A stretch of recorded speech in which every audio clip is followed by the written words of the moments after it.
What's up, world? It's Tyson from the 224 Podcast. Hey, don't forget to follow us on Instagram, Twitter, TikTok, Facebook, and YouTube.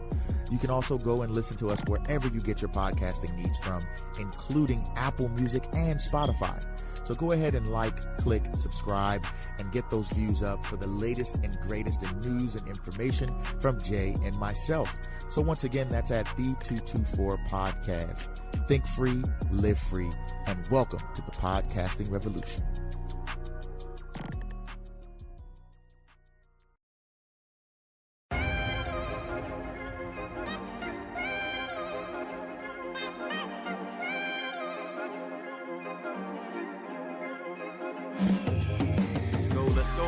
Welcome, ladies and gentlemen. Welcome. 224 Podcast. The 224 Podcast. My name is Tyson. And I'm Jay. Man, let's just get into let's this jump shit, right man, into it. Because let's go over into the it. Weekend, I have to say one of the most entertaining weekends of 2020 so far. You think it was one of the most entertaining weekends?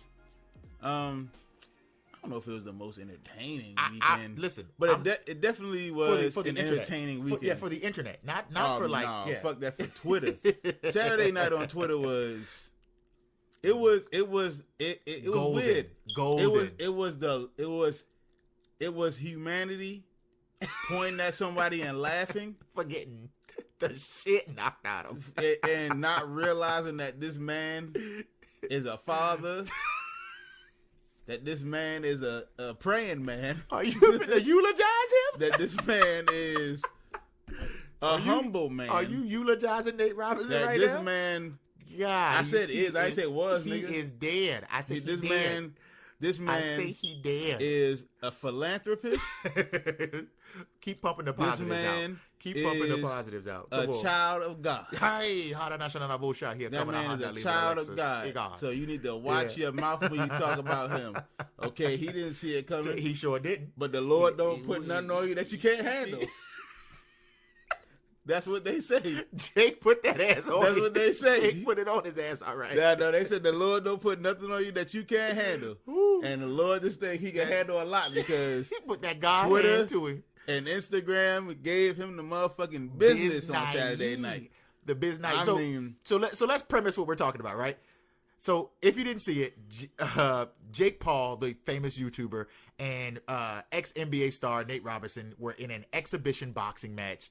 And the boxing match, I can't even call it a match at this point, literally lasted 2 rounds. Well, it didn't even last 2 rounds. Let's give it the full spectrum. Okay, so Jake Paul versus Nate Robinson was one of the undercards on the main event fight, which was old-ass Mike Tyson versus old-ass Roy Jones Jr. A fight that we would have loved to see 20 years ago. Definitely, in their prime. It would have been a masterful boxing match 20 years ago if them in their prime. We'd have paid. The world would have paid to see that. It would have been one of the bigger draws in boxing history. Definitely. To watch prime Roy Jones Jr. go against prime Mike Tyson. Oh my God. That shit would have been crazy because it would have been speed versus power. And I think in that, we don't know. I'm speculating because it never happened. Correct. Until Saturday night. But I think in that instance, if it was prime Mike versus prime Roy, almost definitely. I think prime Mike would have won because even though Roy Jones had the speed advantage back then, I think once he would have got caught with one of Mike's punches, Mike was he laying would have cats realized, low. this was a bad idea. Oh, most definitely. And I'm not trying to take anything away from Roy Jones Jr. Roy Jones Jr. is a Hall of Famer. Yeah, Roy Jones Jr. is a legend. After a hit Roy from Mike. Jones Jr. is a fucking one of the quickest boxers in boxing history. Yeah, and he catapulted into a cultural icon. And he definitely early 2000s. And he definitely would have had. I mean, he would have had the speed advantage by a mile. Yeah, most definitely. But all you need to do is catch him one time. That's it. That's all you need to do is catch him one. And Mike, when he catch you once, he make you rethink life. Oh yeah, he hit you with the New Jack City rockabye baby. Mike He was knocking you out. Getting hit by one of Mike Tyson punches. Take niggas to 2008 where they had to make decisions on gas or food. Remember when gas was like $7 a gallon in the South? Horrendous. And out it was in horrendous. California and New horrendous. York, the shit was like $10 a gallon. Oh, yeah. Mike Tyson punch would have made you think Do I fill my carb or do I feed my children today? Correct. That's what one of Mike Tyson punches back then would have made you think. So anyway, we get to Saturday, and we waiting for the main event, and we're at. I think they were the third fight. I think they were third fight. Second or third. I can't remember. Yeah, it was the third fight. I And think it was the third fight. The first round you saw already because I'm not gonna lie to you. I'd never seen Nate Robinson train. I never seen I've a never nigga seen him fight. off. So I thought I haven't seen him being outside of a basketball court. a superb athlete. Because again, you talking about a nigga who world class was an all-star in the NBA athlete. level.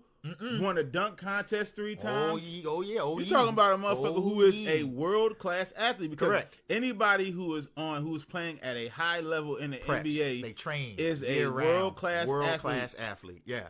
And so I thought before the fight started, I thought the nigga was like gonna actually have some kind of technique and be boxing him. Something when that first round started and that nigga nigga charged him like he was trying to play a pickup game of football, I was like, oh shit! It's a wrap. I think I put my money on the wrong horse. I guess you sound like you did, son. Sound like because you did. Jake Paul was actually, and again, if you're a boxing fan, there's nothing flashy about Jake Paul. No, he's just fundamentally sound. I'm almost positive his trainers were like, yo. Here's the fundamentals. Make sure you square. He was feet. rolling all of Nate's punches. You keep your. He was rolling all his punches. Make sure you don't become a statue. He was throwing that shoulder into him. He was dodging him. I was like, yo, this is getting good. Keep your stance proper. Mm-hmm. Make sure when you throw a punch, you put your weight into it. That's right. And you breathe when you punch. That's it. I mean, it was just fundamental type shit. That's all it was. And that's all Jake Paul was thinking about the first round was, let me set up my fundamental, get in a rhythm, because if I don't get in a rhythm, then I'm just going to start street fighting. How long was that bout? Was that about like four rounds? 6 rounds? Something like that? 6 rounds. 6 rounds? It was Two less than the main event? 2 minute. Okay. 2 minute rounds, 6 minute. 2 minute rounds, 6 minute. No, I'm saying it wrong. 2 minute rounds. 6 minute rounds. Yeah, No. 6 2 minute rounds. You fucking me up. It was 6 2 minute rounds. There we go. Dirt. Because math. Burn. Because math is I like 2 minute rounds. You got 2 round legs. 4 round tires. This nigga over here sounding stupid. I know. We couldn't get that right. My bad. So it was 6 2 minute rounds. Uh-huh. And that first round, Jake was like, okay, I'm almost positive the plan was, let me establish myself. Correct. Not really worried about him to the point where I'm like trying to, like, Jake must have known. Like I'm not trying to see technique, see openings and stuff like that right now. I'm just trying to make sure, okay, I go in there, I do the fundamental type shit. Again, don't make myself a statue. Keep moving my feet. Breathe. You know what I'm saying? Every time I throw a punch, I breathe with it. You know what I'm saying? Make sure I'm putting my hips into it. Make sure I'm throwing them properly. Make sure I'm coming back. Make sure I keep my hands up. Nate you know what I'm saying? Absolutely none of that. And when Nate charged him the first time, Nate like 15 seconds into the round, Jake Paul was like, oh, I don't need to worry about my fundamentals. I just need to wait till the right time to knock his ass out. Sweet. When I say sweet, and that nigga got Nate's hands when he would throw a punch, his hands would be at his belt. Like he was like doing this. I don't know what he was punching like he was I don't know punching like a Dragon Ball Z character. I had no idea what the hell he was doing. First of all, there was no way Nate can properly move in those 97K those motherfucking SB dunks off of StockX. Like he couldn't do it. Them Jones are like K-Swiss. That nigga bought some stock. What? That nigga bought a fucking set of dunks off of StockX. That nigga out there boxing in basketball shoes. Of course you was gonna get knocked out. Of course you was gonna get knocked out. Of course. Come on, bro. You not. It's a canvas. Absolutely. It's not hardwood. That nigga thought you was painting. He said canvas. I paint on that. It's not a fucking hardwood surface. I'm gonna Picasso the shit out this canvas tonight. Watch me paint this shit. Don't work the same way that they would on a basketball court, Nate. He was thinking that those shoes would allow him to jump in the victory or dunk his opponent. No, that didn't work. No, none of that shit worked. You tried it though. You did. You tried it though. Because none of that shit worked. Both of them jokes were corny. Hey, don't talk to my jokes Yeah, like that. both My jokes were good. Those were solid dad jokes. Okay? No, those jokes got knocked the fuck down immediately, like Nate Robinson Robinson did. No. Just like Nate Robinson Nate did. got knocked out. Anyway, laid flat. It was just bad horrendous. technique. And you know what? To be honest with you, like everyone is all hyped up and joking about it. And you know what? Nate was a good sport. He's in high spirits now because yeah. he responded and he said everything is okay. I'm just, it didn't go the way it went, which is a fucking understatement. Of course. A fucking understatement. Almost the understatement of the year. Not yet, but no, not the understatement of the year is we got COVID-19 handled. That's the understatement of the fucking year. Motherfucker there. That's the understatement. But anyway, so Nate, like I said, he got on Twitter. Right. He was in the chat rooms. He was in the chats. No. This is way after. This is days after. He said he was straight. You know what I'm saying? Everything is good. Whatever. Not the night of. The night of. That nigga didn't know where the fuck he was. The world was concerned for Nate's health and well-being. That nigga had. Everybody was just like, I hope he's all right. Do you know? That nigga got knocked in the snake way. That nigga had to train with That nigga got to train with King Kai. That motherfucker had to get his shit back. Listen. King Kai had to teach that nigga some things. Listen, Nate the Snake Robinson. And the reason we called him the snake is he put his ass on his belly just like a goddamn snake. That nigga was face down, ass up. That's the way. That nigga was out there in Magic City on the canvas. Well, that shit was shaking his ass for dollars. And his ass was in there. You jumping too far, bro. Oh, I'm sorry. Go ahead. Looking at Nate's performance, we like, bro, like, there's no way. Like, I really don't blame Nate for that because after 15 seconds of watching the fight, I was like, think it's his trainers? Blame his trainers? Like, again, before the fight started, blame the promoters. All the pictures that nigga was putting on Instagram and shit, all buffed up and shit in the gym. You know what I'm saying? I was like, oh, so he really be boxing. Man. 15 seconds into the fight, I was like, oh shit. Sweat makes you look Nate better. just trying to overpower Jake Paul. And it's like, bruh, he trains too. It's not, listen. And clearly better. It only takes 7.5 pounds of pressure to knock somebody the fuck out. Cool. That's all it takes. It does not take a lot. So Jake Paul doesn't have to be as strong as you. No. He just has to hit you right. Correct. And going into the fight, his trainers, being Nate Robinson's trainers, had to at least understand that. And at some point say, listen, you're not trying to bull rush him. You got to fight. The plan is to actually try to connect hits. Correct. Be strategic about that. That's why they call it the sweet science. Listen.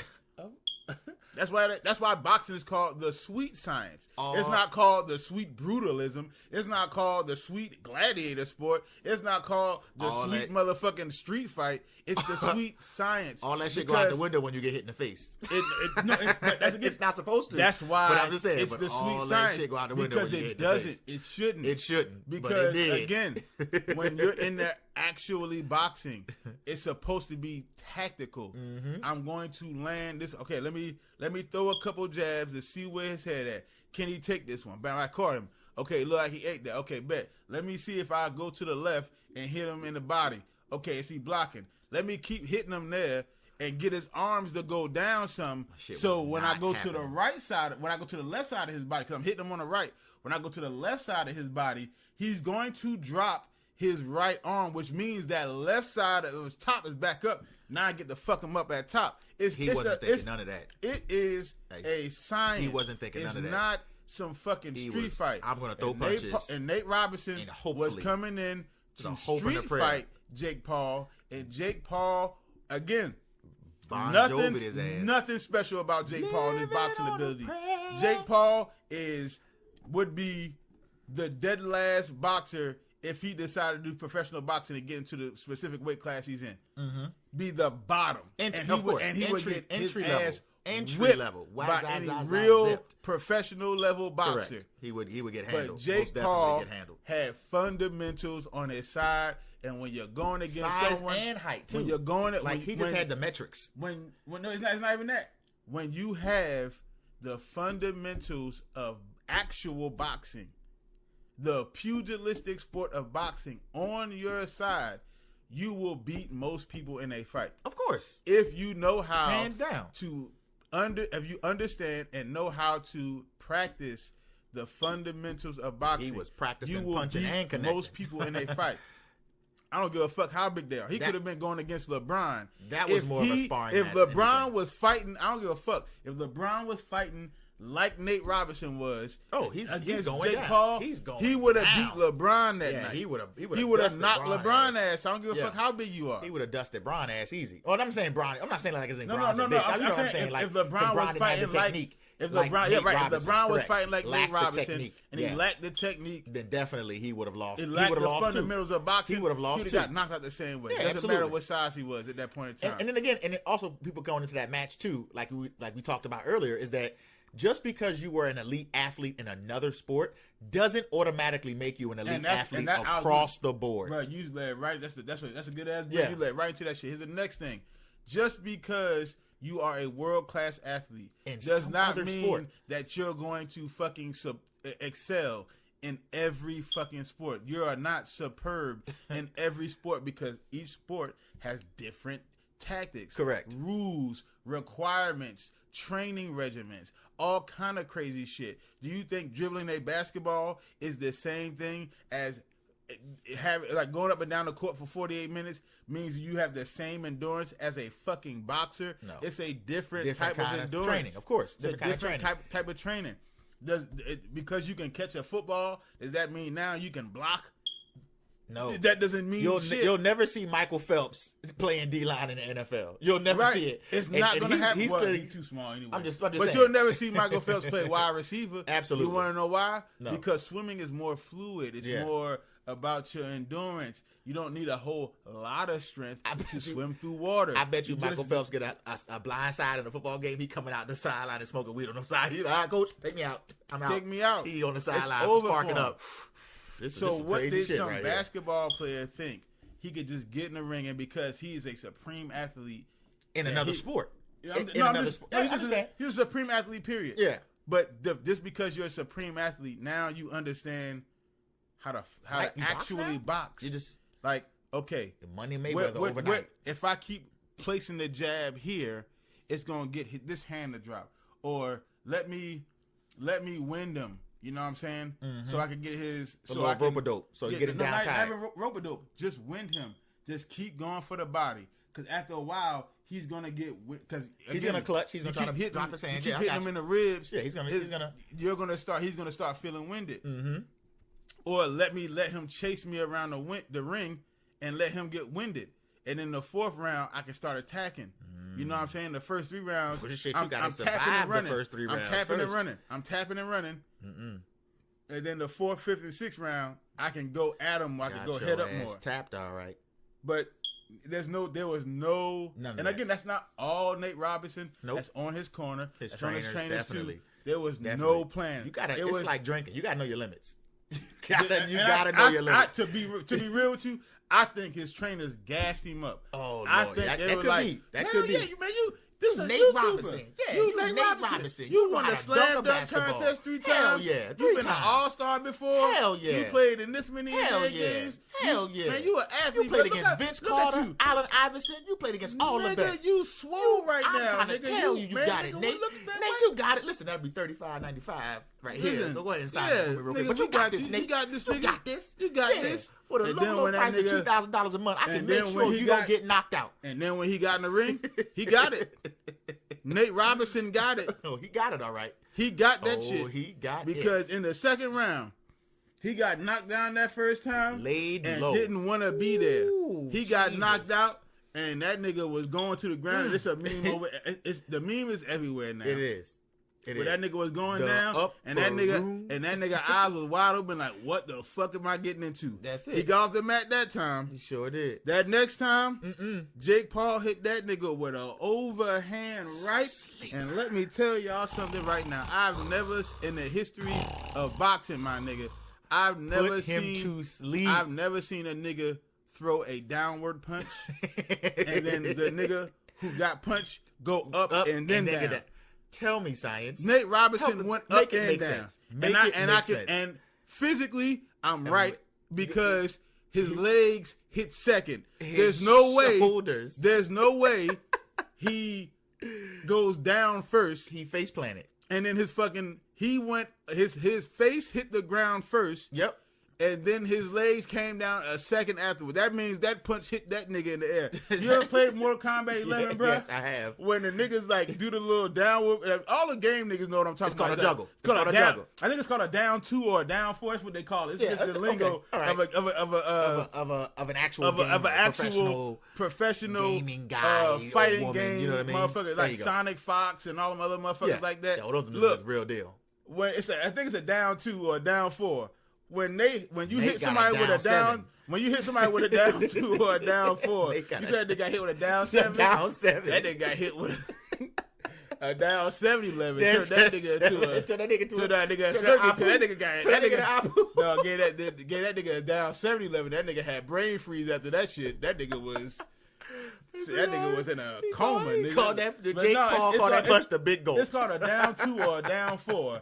And when you hit a nigga in Mortal Kombat, the new games now, like Mortal Kombat X, Mortal Kombat 11. Correct. When you hit a nigga with a down 2 or a down 4, what happens is it sends them up in the motherfucking air, and so you can do a juggle and do a longer combination. Yeah, that's correct. What the fuck happened to that nigga Saturday night. If it wasn't for that the ref, got hit with, Jake Paul was gonna juggle his ass. That nigga got hit with a Mortal Kombat juggle setup, and that nigga head went down first, and then a second later his feet hit the ground. So the only way that happens is if the nigga went in the air first. And I'm telling you, we thought it defied physics. We were just like, we were in here for like hours trying to figure out. He hit that nigga so hard, he juggled that nigga. How does that happen? How the hell did that happen? We were so confused. We were like, man, this can't be life. Let me tell you how much danger Nate Robinson was in. The ref started giving this nigga CPR to his back. To his back. Come on, Doctor y'all. say I need a bacchiotomy. Doctor say I need a bacchiotomy. Doctor say I need a bacchiotomy. Like, what the fuck, man? That nigga blew his back out. That punch hit. Knocked the fuck out. Nigga was trying to get to his lungs through his back. Like, that Jesus. Nigga got knocked the fuck out. Do you know how hard you got to get hit? I mean, he hit him so hard, the referee didn't know what to do no more. That's how hard that shit was bad. He got hit so hard. Everybody lost their mind in the ring. The motherfucking, so obviously, after everything was said and done, I mean, the internet, Twitter was just... Man, he got torched. Twitter gave it to that nigga. And you know what? I'm going to say it right now, because nobody else is saying this shit, okay? I'm listening. Twitter, the roasts were more meaningful, they were more impactful, because of all the motherfucking NBA players who were fucking dick riding Nate before the fight, and then after the fight, all them niggas was quiet. Steph was like, boy, Nate going murder represent for us. Nate representing for all the athletes, especially the NBA players around there. Go Nate. Hashtag hold that. That's it. Hashtag you feel me? Hold that. Hold that. Absolutely. Then after the fight, that nigga Steph Curry posted was like, what he said. Steph Curry posted was like, I hope Nate's okay. I hope everything's fine. Dearly beloved, we are gathered here today. Please, everyone, keep him in your prayers. Please, everyone, keep Nate's family totally in your prayers. Switched his tune. Please. Totally switched Nate his tune. Robinson is a child of God. That Jesus, pray for him. Robinson pray for him. Somebody is help a him. humble servant of Jesus. That was Steph Curry. See you on first Sunday, Nate. Nate Robinson, please make it. I hope you're okay. Pull through. When I saw that shot, not like this, big bruh. Not like this. What? Look, bruh. Cold Donovan cash. Mitchell was like, cold cash. Donovan Mitchell was like, cold nigga, cash. well, shit, guess what? I know Nate Robinson took that L, but guess what? I paid to see Ron Artest motherfucking fight Jake Paul. First of all, Ron Artest ain't saying, I ain't got shit to do with this. Ron Artest was like, don't put me in that shit, nigga. I ain't got nothing to do with it. Second of all, my nigga, my name ain't Ron Artest anymore. It's Meta World Peace. Shit. And I don't want no beef with Jake Paul, nigga. Meta ain't want none of that shit. Meta say, nigga, I'm in my 50s. I ain't fucking with y'all young niggas no more. My name Meta World Peace, with y'all young niggas no more. I'm over here, motherfucker. I'm living my peace. Y'all tripping. He said everything better with Meta. He said, I ain't got time for it. Yeah, I'm over here praying to my lamb chop doll. That's it. I ain't got shit to do with that. I ain't got shit to go over with y'all got. Because I ain't got time to be getting beat up by motherfucking YouTubers. Absolutely. I'm not doing that shit. I'm sorry. Okay? The other nigga, Evan Turner, was like, shit, I want to fight Jake Paul. Okay, Evan Turner. All right. Okay. Listen, look you here. might want to work on your defense some more, my nigga. Maybe kind of, you know sort of. You sitting here worried about what Jake Paul knock your ass out too. I'm trying to tell you what Martin say. Punk step up to get beat down, and I ain't got time for it. I'm trying to tell you. Don't play with it. Don't play with it. They had the Martin meme too, where that nigga got beat up by Tommy the Hitman. Yeah, let me get a bucket of fries. Let me get a bucket of fries. Let me get 2 shellies and all the celery you can give me. Beat the shit out that nigga. Beat the bricks off that nigga.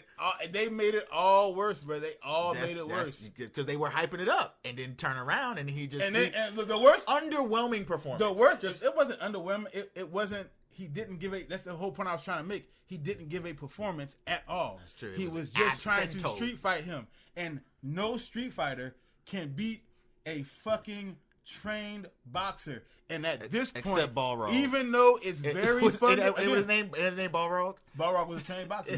He was just if you talk about Street Fighter lore, Balrog was a trained boxer. Yeah. No, actually, M. Bison was supposed to be Balrog's name. Yes, but because it was too close to Mike Tyson, correct. They changed it to Balrog because Balrog was really supposed to be M. Bison's name. But because they knew that shit wasn't gonna fly legally, absolutely, they switched the name. They switched it up. Mm-hmm. So that's a little bit of Street Fighter. Little Street Fighter behind on you. Okay, little catch up. You know, a little catch up. But okay, anyway, there you go. Sprinkles. There was no strategy. It was just a Street Fighter. Again, there's no Street Fighter who's going to beat a fucking trained boxer. But again, absolutely, Jake Paul is very at this point is basic fundamentals. I'm telling you, just watching them, it is basic fundamentals. But enough. That is enough. That is to enough. Anybody correct. who comes in the ring trying to street fight or brawl with him, even Kimbo Slice, when he was a street fighter, he had basic techniques. Correct. He had basic motherfucking movements. I love those early YouTube videos. He had, I used to and watch even though those he was every a proclaimed day. street fighter,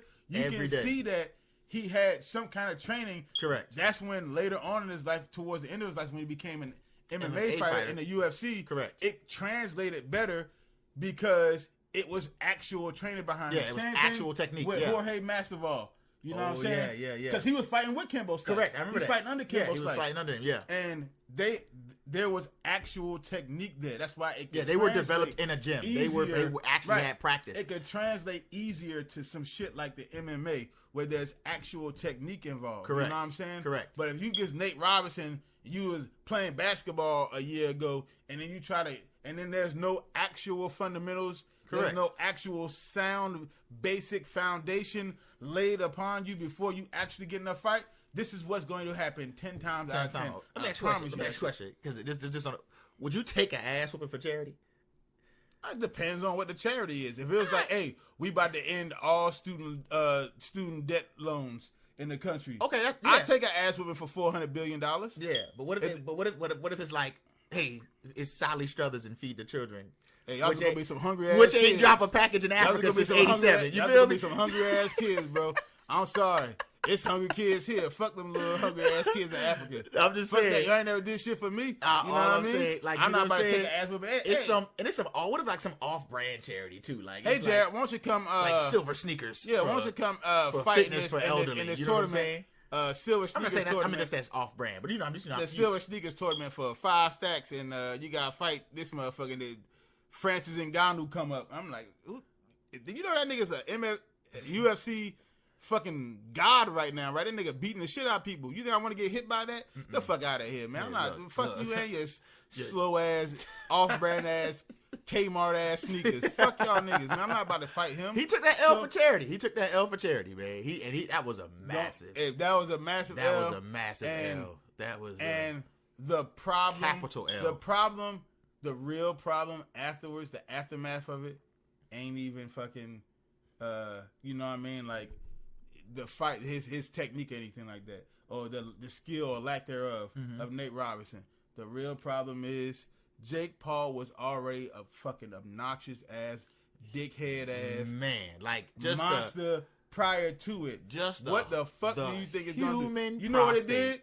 That nigga put up a picture on social media wearing a Nate Robinson jersey. Troll God move. New New York Knicks Nate Robinson jersey. Same color. That's how you knew it was a troll, because those are the colors that he was wearing Saturday night. Correct. When he got his ass Correct. Troll guy. This is how deep the troll go. First of all, he's wearing a Nate Robinson jersey. Yeah. That's signaling that he took his name from him.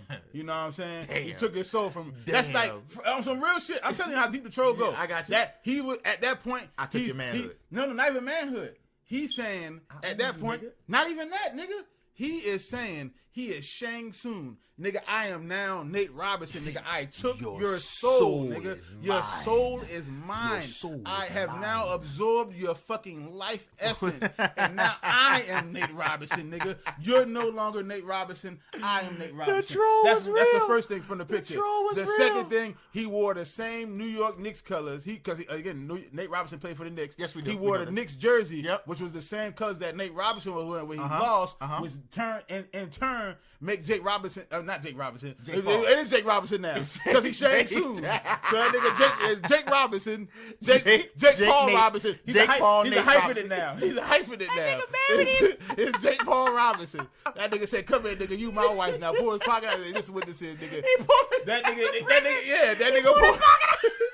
That nigga pulled his pocket out and said, "Nigga, you do, nigga." He didn't say I do, nigga. That nigga said, "You do, nigga. You, nigga, like this. You do, nigga." I told that nigga to grab that shit, nigga. You do, nigga.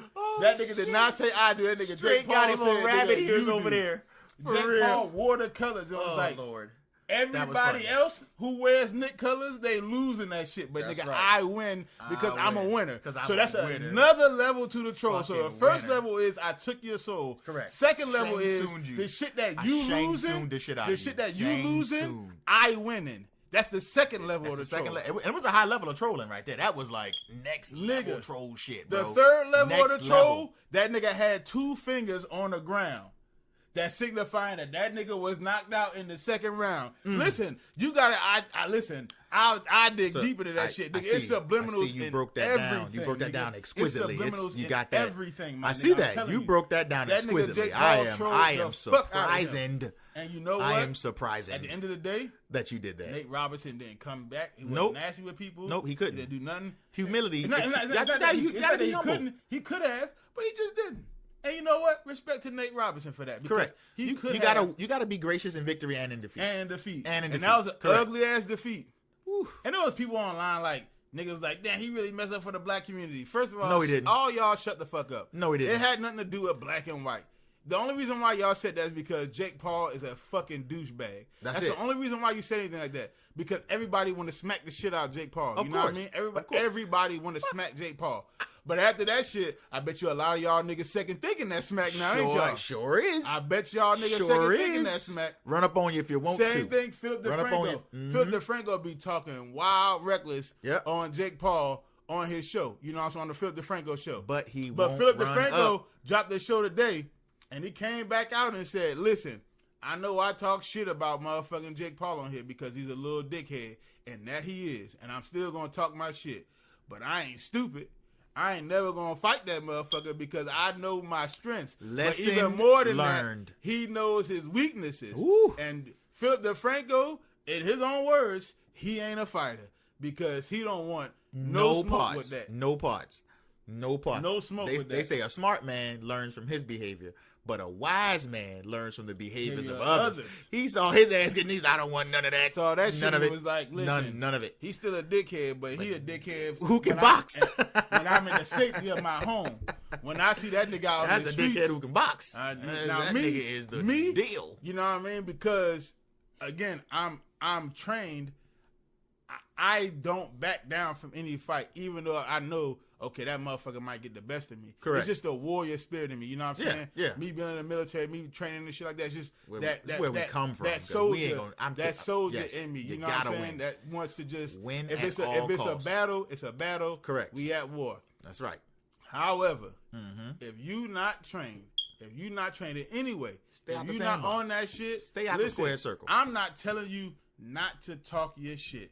Talk your shit. It's a free country. That's part of the confidence. That's part of the process of that, I believe. But it's always consequences to talking your shit. Correct. Whether they're good consequences or bad consequences will be determined by you. Nate Robinson talked his shit because that is his constitutional right to talk his shit. Nate Robinson, until you get your jaw wired shut. And Nate Robinson was talking his shit until that first bell rang. in the first round Nate at home of that fight. drinking after juice that, boxes with his feet up. Most of the time he was Can't eat sleeping. nothing. Most of the time he was asleep. That nigga was. I mean, it was so many memes, bro.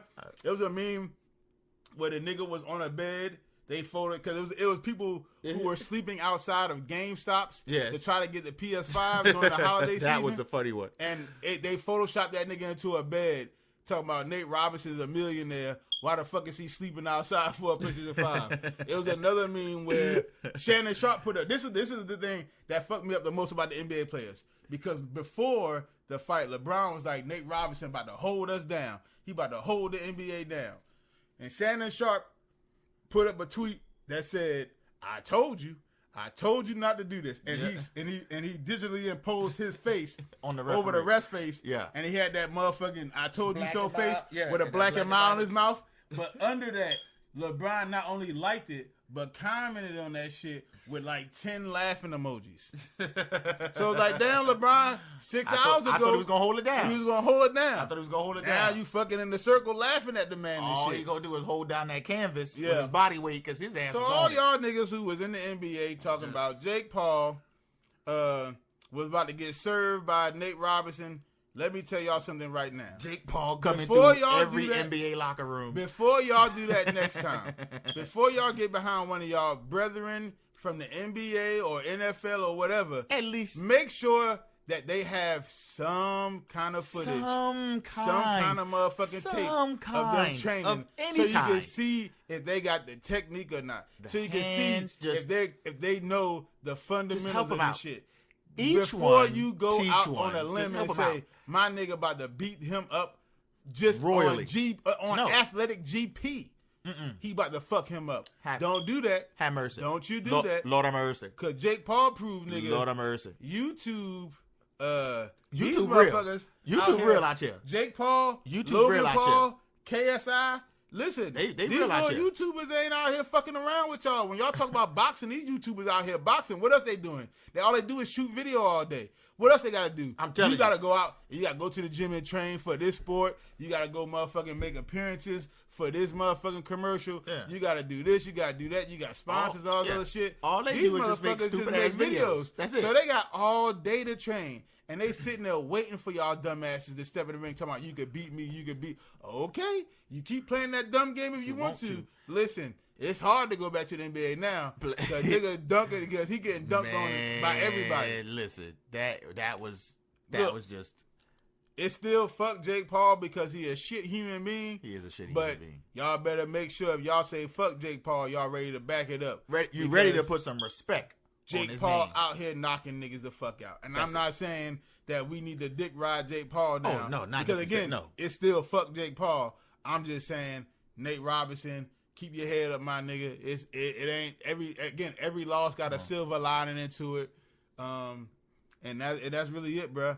But that wasn't the reason why our screens our eyes were tuned in for Saturday on that particular pay-per-view event Saturday, the main event, the motherfucking main event that Triller put up that night was Iron Mike Tyson versus Roy Jones Jr. Y'all must have forgot. I think he forgot how to motherfucking train. I think that nigga forgot how to breathe. I think that nigga forgot about endurance. I think that nigga forgot he had a gout. I think that nigga forgot he was 50 years old. He had a gout? That nigga, when that His nigga feet was swollen. When that nigga was walking to the ring, that nigga was hobbling. I was like, he ain't fake it. That nigga must got the gout or something. You know, them niggas, the old ass nigga with the big gout balls, they gotta walk. They niggas gotta walk with a limp. I said, God damn, nigga, what the fuck wrong with you? Yeah, he got gout in his feet. I said, what the fuck is wrong with you? You stop eating all that meat. Your feet swollen. I said, what the fuck is cut back on that salt. That's the problem. This is how I went into the fight, right?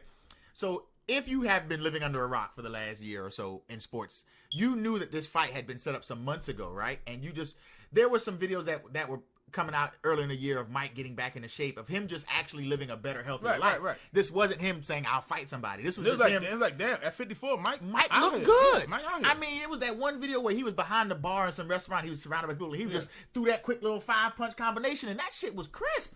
I was like, damn, Mike, you look kind of solid. So I had been excited about this, right? So the reason my namesake is Tyson is because when I was younger, everybody said I used to look like him. So I definitely took that persona on in DJing and in Here Now as well. So when I saw Mike, and of course I watched a lot of his fights in the 90s. My dad, my older brothers, Jared, we used to get the fight all the time. Shout out to Free Cable and bootleg shit.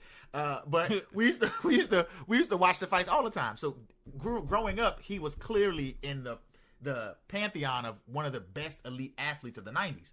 So I was excited. 80s and 90s. 80s and 90s. So I was excited. He's probably better in the 80s than he was definitely. in the 90s. Most definitely. But I was excited to see him. And of course, if you ever lived like we lived in the late 90s, you saw the scandals, you saw the drug use, the womanizing. We just like, all right, Mike had become sort of almost a joke when he fell off in his latter years. Still dangerous. Don't get me wrong. Still dangerous, but still considered not as the half the man. It was more like I wouldn't say it was a joke because the niggas who was fighting him didn't think he was a joke. It's more like a spectacle. Correct. That's the best word for it. Correct. Spectacle. Like what kind of event he's going to put on right. outside the ring and inside the ring. Is he going to bite a nigga ear off? Of course. Oh, shit, he got a face tattoo. Yeah, exactly. And this is before Gucci Man with the ice cream cone on his face. This is before Lil Wayne with all this shit. He got a tribal rhino. This is before all these young rappers out here putting shit all over their face. Yeah. Mike Tyson was one of the first niggas who had a tattoo on his face when the shit was absolutely outside of the fucking mind. Even rappers back then was like, what the fuck wrong with this nigga? Now, every rapper has a fucking tattoo on their face. So shout out to Mike Tyson for being one of the trailblazing niggas to get face tattoos. To do some shit that's really fucking stupid. Yeah, exactly. So, you know what I'm saying? So I was extremely excited about the fight. And then, I remember watching Roy Jones Jr. I remember playing, what's the joint? Fight Night round 1 or Fight Night round 2. Was it Knockout? What was it called? The one. Well, back in the day, in the mid to late 90s, Fight Night used to be called Knockout Kings. Correct. Yeah. Right? So Knockout Kings. So that was the late 90s. Then EA switched the branding up, and it was around 2004. Yeah, that's correct. They started calling it Fight Night. Correct. So I'm a gamer. Just to let niggas know I know a lot about game history. So I remember us playing that game. I remember us, you know what I'm saying? We would play, we play Sugar Shane Mosley. You play. You talking about Fight Night like it's just some like underrated gym type game? It was a big fucking game. I'm not saying I said it was a big game. I said it to say this because I remember I used to like playing with Roy Jones Jr. because he was one of the best fighters on the game, and he would do all that showboating because he was, he would do all the because that's what Roy Jones Jr. That's how that nigga was fighting last night. That nigga was fighting like Roy James. Listen, Roy James Sr. Fight like Uncle Roy James. That nigga was fighting like Uncle Roy James Sr. Listen, when Snoop said that shit on his live, I bust out laughing. He was like, like two uncles fighting at the barbecue. That shit was so funny, bro. It was hilarious. But anyway, I was excited about this fight. And granted, the first round, he was like, all right, these dudes rusty. They just gonna get their punches out. You think it's gonna be like that. But like you said, No, I disagree. I didn't think Mike was rusty in the first round. No. I thought Mike came out. Oh, you saying before the fight started? Correct. Okay, you said this is what you was expecting. Okay, gotcha. Yeah. All right. Mike came out ready. Roy came out with chicken grease in his lungs. I don't know what he had in his bloodstream. That nigga was drinking Cavassier in the back before he hit that ring. Because me and you both noticed, after the first round, he was winded. He was about to die. This is what he really died happened several right times on the way to the ring. This is what really happened. Mike Tyson came out because he said, and after the fight, he said he smoked a little weed before the fight happened. You know what I'm saying? And I think what happens is when you smoke weed, you know what I'm saying, your heart rate and shit go down. It's not like a stimulant or anything like that. It's a weed has calming factors, so that's why people smoke this shit when they have medical issues and shit like that. I concur. And so remember, I used to work out. I used to get high and work out for hours. That helps him. It was amazing. And I think that's actually going to open some doors up to other leagues, like actually letting that shit slide, because he went out there and he looked at 54 years old, looked very well, correct, athletically, while under the influence of marijuana. Correct. Well, really, THC is the main factor, but that's the whole point is that He looked good. It actually probably helped him. Yeah. And it's not a performance enhancing type thing because it's not one of the performance enhancing drugs that's listed under there. It's just it just helps you calm down and shit like that. And I think it might have helped him. I'm not saying it helped him to the point where he didn't have any, he didn't need that much help against Uncle Roy. He's still towards the latter rounds, you can see him slowing down a little bit. But again, you 54 years old. You put that up there. You chalk that up to age and shit like that. But the real thing that helped Mike out in the fight was those little ass shorts he had on. Because he could move more freely. Cutters on. When that nigga came out, listen, when that nigga came out and they panned, it was that wide shot. I said his dick about to come out. Them shorts so small. I said, have this nigga ass out. That nigga, listen, bro. All they had to do was play that motherfucking new Meg Thee Stallion song, booty, ooty, ooty, ooty. I was like, it's a perfect motherfucking entrance. Because that nigga look like he's about to go twerk something. Booty, ooty, ooty, that nigga's body, yaddy, yaddy. Booty, ooty, ooty, body, yaddy, yaddy. I don't listen to Meg Thee Stallion. That nigga say booty. I'm about to tie this motherfucker. I don't give a fuck what it is. Booty, ooty, body, yaddy. That nigga say booty. Somebody pour me a shotty. I don't give a fuck, bro. That nigga was out here twerking. That was hilarious. That nigga out here twerking. Mike had some goddamn 96 Freaknik shorts on out this bitch, yo. That nigga straight out of 1980 the Boston Celtics 1981 locker room. Magic Johnson came to that nigga and said, "Bruh, your shorts too small." 1981 Magic. He said, "You fucking up. You are your fucking shorts small up. as fuck, my dude." Jesus Christ, that was hilarious. And that was the thing. That was because Roy Jones shorts, Roy Jones Jr. shorts, was out here trying to take over for the 99 to 2000. That nigga Them shits was long. That nigga shorts was made out of a Champs long tee. Them shits, a 4X long tee from Champs. My nigga. Them shits was longer than December 20th. Them shits was long as fuck. I guarantee you they were produced by Fubu. Them shits was so... Nigga. They came to the top of his boxing... You know boxing boots or boxing canvas, shoes. Boxing shoes come up to your high ankle. His shorts were literally 3.8 centimeters My nigga. from touching. He could have tucked them bitches in. At the end... during the interview, at the end of the fight, that nigga said his favorite basketball player of all time is obviously Michael Jordan. But the next two is Kobe and Iverson. I think that nigga was trying to say Iverson. Kobe Bryant. But that nigga said Allen Iverson. But he was trying to say Iverson. Mike hit his ass too hard. And that is absolutely true. Because that nigga was trying to pay homage to Allen Iverson with them 2076 Iverson shorts on. Them shits that was nigga, long. Them shits was long as fuck. Long, bro. Them shits was as long as some uncut grass. I'm telling you. Them shits, and listen. Giraffe neck long. They came below his kneecaps, well below his kneecaps, almost the mid-calf. And he had the shorts above his belly button. Like most boxers have a guard there. It's a built-in guard to protect you against body shots in your lower extremity. Well, that nigga had capris it was above his shorts, almost to his chest plate, and they still nigga, that's pants. That nigga went out boxing in absolute pants. Nigga had cargo pants on. Nigga had cargo he shorts had his on. keys, his keys, his cell phone, his wallet. Take it to the ring with me. Take it to the ring with me. Take it to the ring with me. His wallet, that's his it. cell phone, his two forms of ID, a Metro card, some SEPTA tokens. He had everything in them shorts. That nigga had the Mary Poppins shorts on. I mean, they had to slow him down a little bit. Them shorts was made out of like 6 or 7 long ass sheets. That fabric was slowing them the fuck down. They had them Jones had to be hard. Mike came out and was crisp.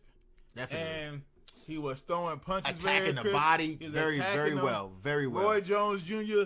couldn't fucking breathe to save his goddamn life. I think it was the fourth round. He threw his hands. 5th round. He was like, no. He threw his hands up. He threw his hands down at the end of the round. At the last round, at the end of the last round, and looked up and was like, "Ooh, this shit over."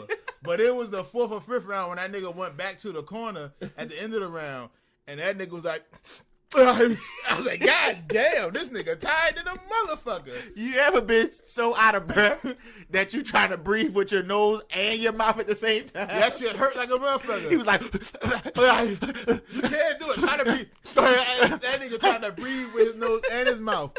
And all the sweat went to his nose, and all the spit went down his nigga's throat. You get water in your nose and it burns you, it burn your cavity. That nigga almost drowned on air. That nigga was so fucking gassed.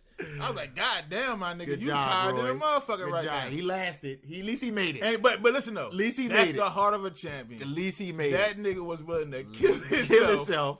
To try to entertain us, foolish out here in because he was about to die, and it was not at the hands of Mike Tyson. No, it was at his own. All that health. motherfucking beef gristle and the motherfucking butter from all the cholesterol and all the shit that he been eating. That nigga ain't been training nothing. He looked like by the time the fourth round got around, it looked like he was sweating banana pudding. He was so out of shape. That nigga didn't want to fight Mike Tyson. That nigga wanted to smoke some brisket. That's all he wanted to do. That nigga was couldn't so wait to find out a of grill. shape. I mean, it was. Snoop was right. What was the weigh-in? What was the weigh-in? What did I they have to? remember. I don't remember that either. What did they have to get to? Alive, I guess. I don't know. Those niggas old as fuck. I'd be surprised if y'all niggas show up alive Saturday night to keep it a buck with you. He said they had to get you alive. What's the weight? Alive? What's alive. The alive. All right, there you go. They alive. Fuck it. He here? You here? Let's do it. Let's do it. Absolutely. Somebody put on some slow jams. And Somebody put on some Ron Isley. They set the mood in here. They finna start boxing. Fight, Mike, for the ending a draw, I thought that shit was so corny. The judges, I understand Snoop not knowing how to fucking score a judge card. First of all, he high anyway. He don't know how to score shit. He was smoking on Second, that. Other motherfuckers who actually did judging for like actual WBA and IBF fights. Even Joe Rogan was in the building. Even Joe Rogan was there. He wasn't doing the fucking... He said he was podcasting. He said he watched that whole fight. He wasn't scoring. Oh, okay. You know what I'm saying? I was like, but Joe Rogan does what you call him for what the fuck does that have to do with the people scoring the fight? Continue. I hate when niggas do some shit like that. No, Joe Rogan was there. And that nigga was Joe Rogan is a professional ass kicker. You know, such and such was there, right? Was he doing this though? Jemima was there too. Nah, he was there. That's another set of eyes on the scorecard. The judges so that you can weren't fucking scoring properly for that. Because how that fight ended in a fucking draw never should have done made absolutely zero sense. Let's say you know nothing about boxing. Everybody knows everything an ass whooping when you about see fighting. One. And you know an ass whooping when you see one. That nigga threw more punches. That nigga landed more punches. Correct. And he got hit less. That makes him the winner. That's it. Like, I don't know what you're talking about. That's makes me the winner. Easy shit. That's simple. If I walk out of a fight with a black eye and my opponent doesn't, dare I say, if I didn't put him on his back or I didn't drop that person, I lost that fight. I'm just saying, when the stats came out, Mike landed more punches. Landed more punches. Landed more power punches. Hit less. Roy Jones, I think he threw more punches, but landed less. What's the old adage in boxing? It takes more to miss than it do to land. So he clearly was just throwing him just to stave Mike off, so Mike wasn't getting his shit even harder. Mike was in full control of every single round. Correct. How in the fuck did that end in a draw? And again, that was the only thing that I was like, as a boxing fan. Correct. It bothered me because it's like, somebody has to lose. And again, I'm not trying to. It's not going to take away from Roy Jones Jr. legacy. No. And I don't think it's going to add to Mike Tyson's legacy. No. But if somebody won, they won. But that wasn't a WBC sanctioned fight, was it? It doesn't matter. Okay, it's still going on their record even after they retired. Actually, it was a actual sanctioned fight. It just wasn't a. It was a sanctioned fight. I don't think it goes. It's a different league. So it doesn't go on the WBC the records that they had with the WBC, WBA, IBF, or whatever. Yeah. It doesn't go on those records. Okay. But it was a sanctioned fight because they had to get the licenses for it. Of course. To fight and shit. Yeah, like that. And that was out of California, it was a sanctioned right? Fight. Yeah. It was a sanctioned fight. But here's the thing though. I am not a fan of fucking participation awards. I fucking hate that shit. Definitely not. I despise that shit. Definitely not. When I mean that shit. When I see a group of kids beat the shit out of another group in whatever sport it is, and they win a championship, and they put up the big ass trophy, they're like, yeah, we won that shit. Yes, that's it. We did it. I'm with that. And then the other team, they look over and they see the other team getting these smaller, but still gold awards. That like, devalues their victory. That devalues their victory. We beat them by 50. And you know what that also does? That stunts the hunger for competition. Yes, it does. That stunts the hunger for competition. Because I remember when I would lose against you and Gerard, I'd be like, oh, damn, I can't wait till one day I can beat these motherfuckers. And I would train harder. I would work harder. I would do more. I'd be like, I gotta beat these motherfuckers for something. And straight up, that man trained his ass off. And he still ain't beat me yet. I can't stand this nigga. But he trained. Can't stand this motherfucker. He trying, though. I think he trying. Keep trying, little man. Oh, that nigga called me little man. Keep trying. Keep trying, bro. But listen. No, but the I just don't like to see that shit where it's like this nigga clearly won. He clearly won that match. Yeah, he won that match. Let's give the other motherfucker the participation award. So we'll call it a draw, and we'll say everybody won. Now, at the end of the night, everybody did win. Of course. In some way, shape, pockets or form, were lined. Right? Social media went stupid. Right. Feeds were everywhere. People got cut of the action here, there, and everywhere. We understand. Everybody got something. Did win. Correct. But I think the biggest winner tonight was marijuana. Because Snoop was smoking during his performance. Streaming it. Correct. Snoop was most definitely high when all he was commentating fights. Correct. Was fucking hilarious. Hilarious. Mike said he smoked weed, which I don't know if it didn't help or hinder his performance. But I can tell you what, he won that fight he was high. And then afterwards, I think both of them niggas was high. I think Roy Jones Jr. may have had a contact. I don't know how he had a contact high, but I think Roy Jones Jr. got a contact high off of Mike Tyson. That nigga Mike had THC oil on his gloves. The interview punched the shit out of him till he got high. Was just as good as the fight. Oh, it was. This nigga Mike Tyson. Listen, I understand. I don't want to do this anymore. I understand Mike Tyson is to be feared because he is one of the most hardest hitting humans to ever walk the face of the earth. Absolute beast. But god damn it, this man don't have a funny side, bro. This nigga is hilarious. And sometimes it's like an inadvertent funny, like he's being serious. It's almost, it's like disarming. It's scarily disarming because it's like you should be afraid of him, but because he's so funny, it almost disarms you. And then he'll say some shit like, he be saying something funny, and then he'll be like, but yeah, I'm in a dark place. He's like, God, oh shit, there you go. There you go. You ready to eat that's somebody that's a psychopath. Yeah. In a dark place. I've got a spine injury. Yeah, what type? It's spinal. That nigga said I got a back injury. What type? Spinal. That was a classic clip. That was a classic clip. Says the L7, the L. No, it's just the back. It's my whole back. It's somewhere down there. Doctor say I need a bacchiotomy. Well, I'm gonna fight anyway because you know. You're right. It is hilariously. It's hilariously simple. He's an enigmatic person. Yeah, it's just that funny. But he's so interesting. He lives such an interesting He life. does. He's one of the most interesting people of the 20th century. I appreciate the fact that he is unapologetic about him saying, "Look, this is. I'm not smoking weed because it's a fad. I'm not smoking weed because I'm addicted to drugs. I'm not smoking weed because I have mental issues. It is just who I am. Yep. I'm living in my truth. I'm living in my truth. And that's it. That's It's the same thing as a writer having some scotch while they're writing a great book. It's all those housewives out there that have wine when they come home or when they pick up after they pick up the kids. It's just their lifestyle. It's like what he lives. It's the same thing. Yeah. As an athlete having a favorite meal. Correct. And they're eating that meal before or after a workout. It's a routine. It's a routine. It's what they are. It's what they like to do. Correct. That athlete may have a meal. Correct. This athlete may have a workout regimen. It's like it's like that president having a famed porn star. You know what I'm saying? Like, just like that's all it is. Mike like rolling up. Scroll up. And that's all it is, bro. Mike like to roll up. Pass the Dutchie to the left hand side. Pass the Dutchie to the left hand side. Deserve to roll up as much as he wants to. Side.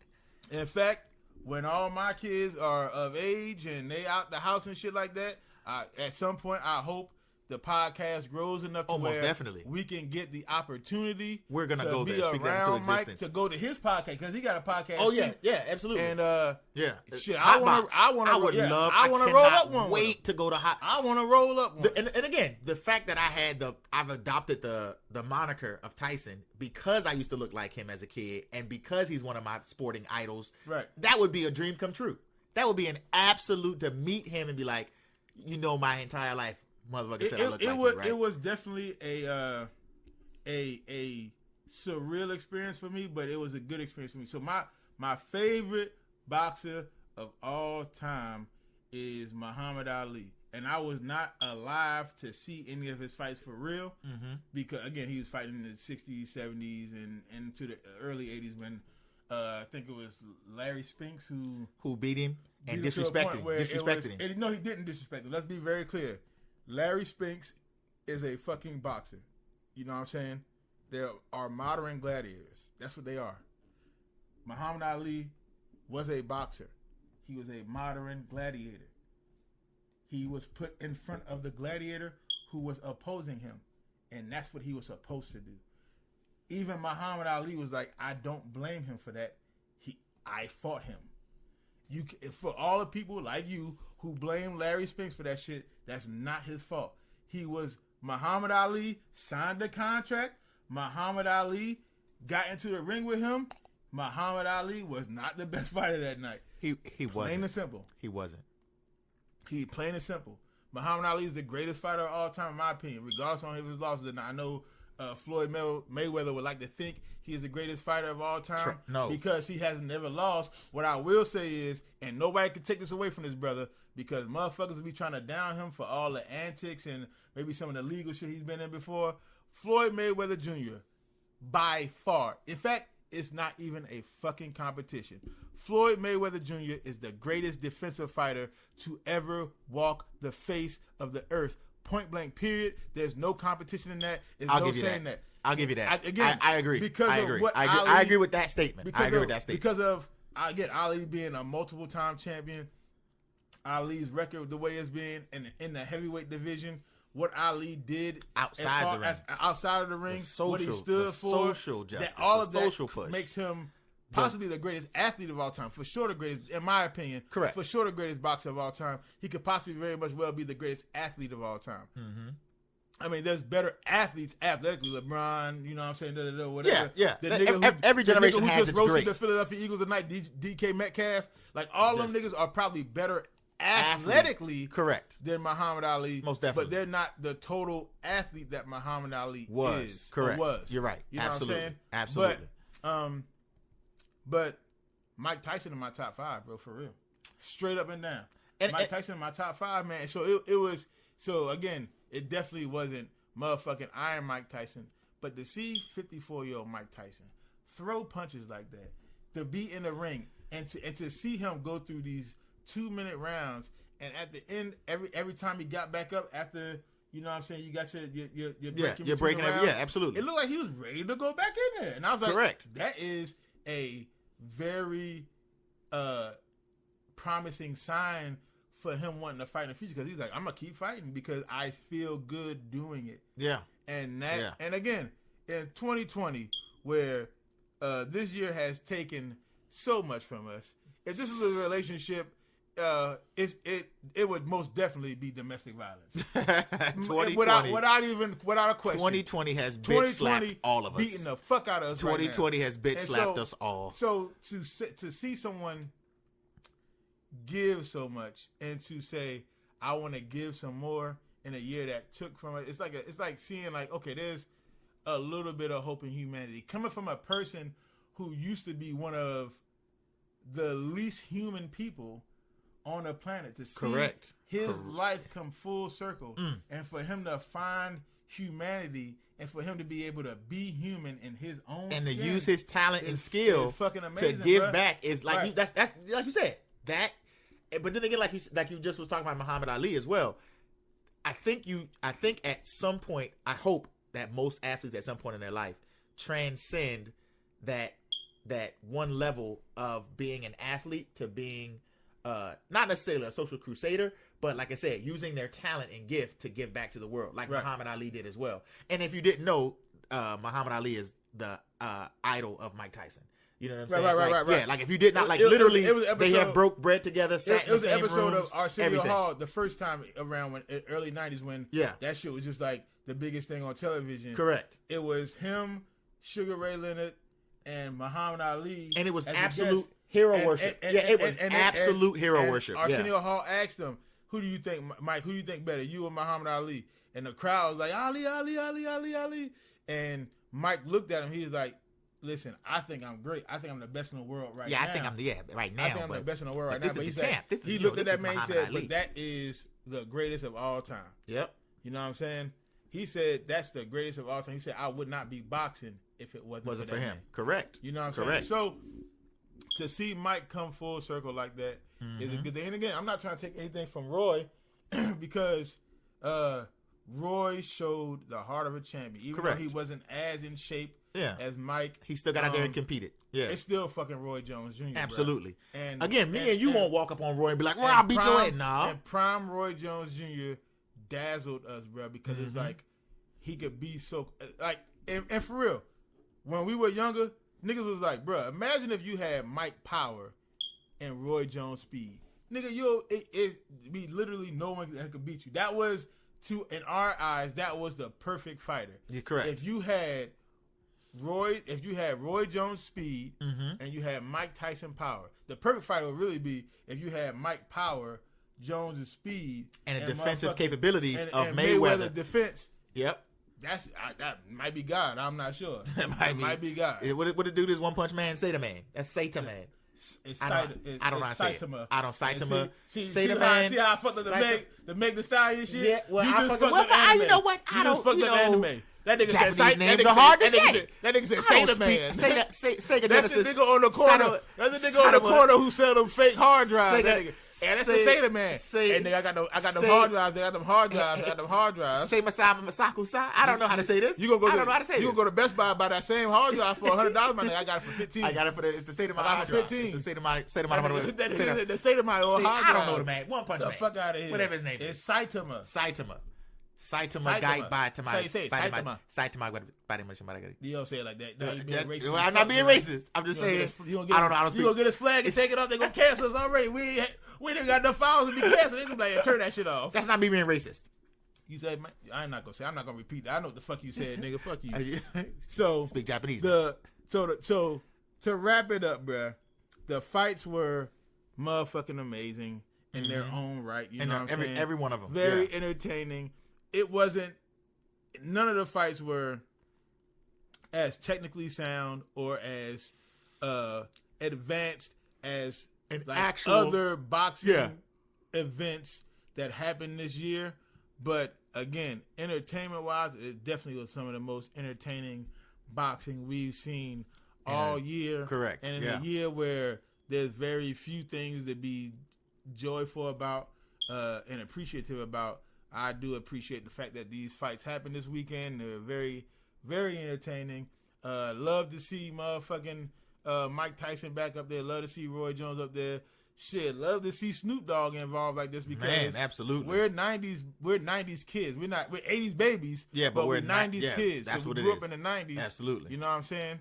And just this, it just made everything nostalgic again because we grew up off all these motherfuckers. Correct. You know Seeing them every day, listening to them, all kind of, just like definitely. So the fights were good, man. Fed us right there on the nostalgia. Shout out to motherfucking Mike Tyson. Shout out to Roy Jones. Absolutely. Fuck Jake Paul, but shout out to Jake Paul. Man. Man, shout out to Nate Robinson, man. Correct. Shout out to the ref, the nurses, the doctors, the nurses, everyone who saved his life. Shout out to the Dalai Lama. Shout out to all the people online praying for him. Please. Shout out to Mama. Shout out to his kids. Absolutely. Shout out to. Gonna need a corner. Fuck his actual corner in the fight.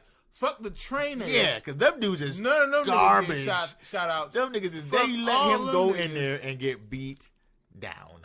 But yeah, shout out to Second Temple's prayer circle for him. Everybody. The New York Knicks. Yeah, you can't even wear their colors. They motherfuckers so bad. Look, that's how bad the team is. You can't even wear New York Knicks colors. That's it. Don't get caught. Don't get caught slipping out there, man. And shout out to SB Dunks. Even though they probably cost him his movement. SB Dunks V1. That's the V1, the version 1. It's the SB Dunk prototypes that he got knocked out in. Triller, man. Triller was, good job, Triller. Motherfucking event. Triller did an excellent job promoting this. And they had to scramble at the end because Lil Wayne was originally supposed to perform. Correct. And Snoop Dogg had to step in. Because of Wayne's legal troubles. He's an investor in Triller. Oh, okay. So it's easy for him to step in and perform. Wonderful. But Lil Wayne, 24 hours before the shit actually happened, man, I can't wait to be in LA and perform and da-da-da. And then 12 hours before the shit happened, the nigga bailed. You know what I'm saying? Just randomly? Just bailed. I thought it was because he had that charge. Don't he got a pending charge in some one of these states? I don't know, some shit like that. I don't think it was because maybe it was. I have no idea why. Because of that shit. But he dropped out of the shit. You know what I'm saying? And Snoop Dogg stepped in, and Snoop Dogg did an amazing job. Of course, performing. Iconic, classic, did an amazing, classy cat job, man. He did. We watched the performance. Commentating on the fights. Yeah. So Snoop Dogg stepped in and did his thing, man. Side note, I saw. I think it was motherfucking Maurice. One of my brothers. Shout out to my nigga Maurice in Savannah, Georgia. So that nigga put up a post, and he was like, "Is it just me or is Lil Wayne putting meat tenderizer in his head because that nigga dreads falling out?" I was like, God damn. Or some shit like that nigga. Is that nigga putting meat tenderizer in his head because that nigga Wayne shit is like looking, coming off the bone? Wayne is looking rough these days, bro. I don't know what that young man got going on, but he is looking. It is what it is, concerning, man. Like Skeletor. The event was dope and it was very entertaining. Yeah. So some quick hits. Speaking of motherfucking Snoop D-O-double-G, Uncle Correct. Snoop. I don't care. That motherfucker. Listen. I said the biggest winner was marijuana. Correct. The second biggest winner was that nigga Snoop Dogg. D-O-double-G. Because all his hits, LBC. all his whole catalog is now being consumed by a younger audience. Almost they definitely. May not like this shit, but it's at least being consumed by them niggas. Half of them motherfuckers came on, all the 12-year-olds and 13-year-olds that we're going to watch that fight. Watching because of Jake Paul was on that motherfucker. They know who Snoop Dogg is now. They know who Snoop Dogg is now. And they probably listen to the shit. Oh, he like smoking weed too. And that's another thing. That's it. The return of the chronic. That whole event was for the motherfucking weed heads, for the niggas who smoke chronic. Listen, it perfectly came together. It was two weed heads in California. You know what I'm saying? One was streaming weed while he was smoking weed. One actually performed while on weed. It was like the trifecta. It came all together. It was that night was for the motherfucking potheads and niggas who do drugs. Yeah. And you know what? Most of the time, I'm like, it depends on what drug we talk. If we talking about some drink or some trees, I ain't got no problem with that shit. You know what I mean? Once you get into other shit, I got some. Well, no. I take that back. I don't have problems with three drugs. I don't have problems with motherfucking drink. I don't have motherfucking problem with trees, and I definitely do not have a problem with mushrooms. I did mushrooms once. God damn it. Transcendent. Listen, I ain't even gonna get into it right now. That's another motherfucking episode. We'll talk about that later on. That's what that shit was for. Long time ago. Put that shit together. Yeah. With an absolute captivating performance. It was. Let me tell you something, man. For whatever y'all niggas say about Snoop, that motherfucker know how to entertain. That motherfucker know how to put some shit together. Correct. That's why he a legend. That's why. And that's why he was the second winner. Correct. Of Saturday night. The OG held it down. OG held it down. So shout out to Snoop Dogg. Shout out Snoop. That nigga won on Saturday night. Yep. So next thing is President-elect Biden fractures his foot. Because he old as fuck. That's because his bones are made of dust and cornflakes. You know how that nigga fractured his foot? That's why. You ready? Yeah. You ready for how this nigga fractured his foot? Wait. Before you tell me, I guarantee it's the most mundane, simplest shit ever. Go ahead and lay it on me. How do you fracture his foot? It's very mundane. How do you fracture his foot? Walking the dog. That nigga was walking his dog. Just walking. And nigga fractured his dog, probably pulled the shit out of him. But I think they got a poodle. Man, I'd choke the shit out that guy. Bitch. Choke the shit out that guy. I put a poodle on a choker chain like a motherfucker. Like a rock and poke his shit. Fuck out of here, nigga. It's a little sweet ass back here. He broke his foot. He fractured his foot. At first, they did a scan on it, and it was like, oh, ain't nothing. It's all right. He good. It's like a hairline fracture? Yes, a hairline fracture. But he still couldn't plan on it properly. He's like, oh, it's something wrong now. I don't know what it is. Maybe it's just me, and I'm old, and I shouldn't be president at 75 years old. But it's something wrong. Is he 75 or 78? Damn, that shit was more depressed. I forgot that nigga was 78 years old. Yeah, I'm gonna say he's 78. Not be president at 78 years old. Who the fuck is he gonna lead? He has more miles on his feet than fucking Goodyear tires.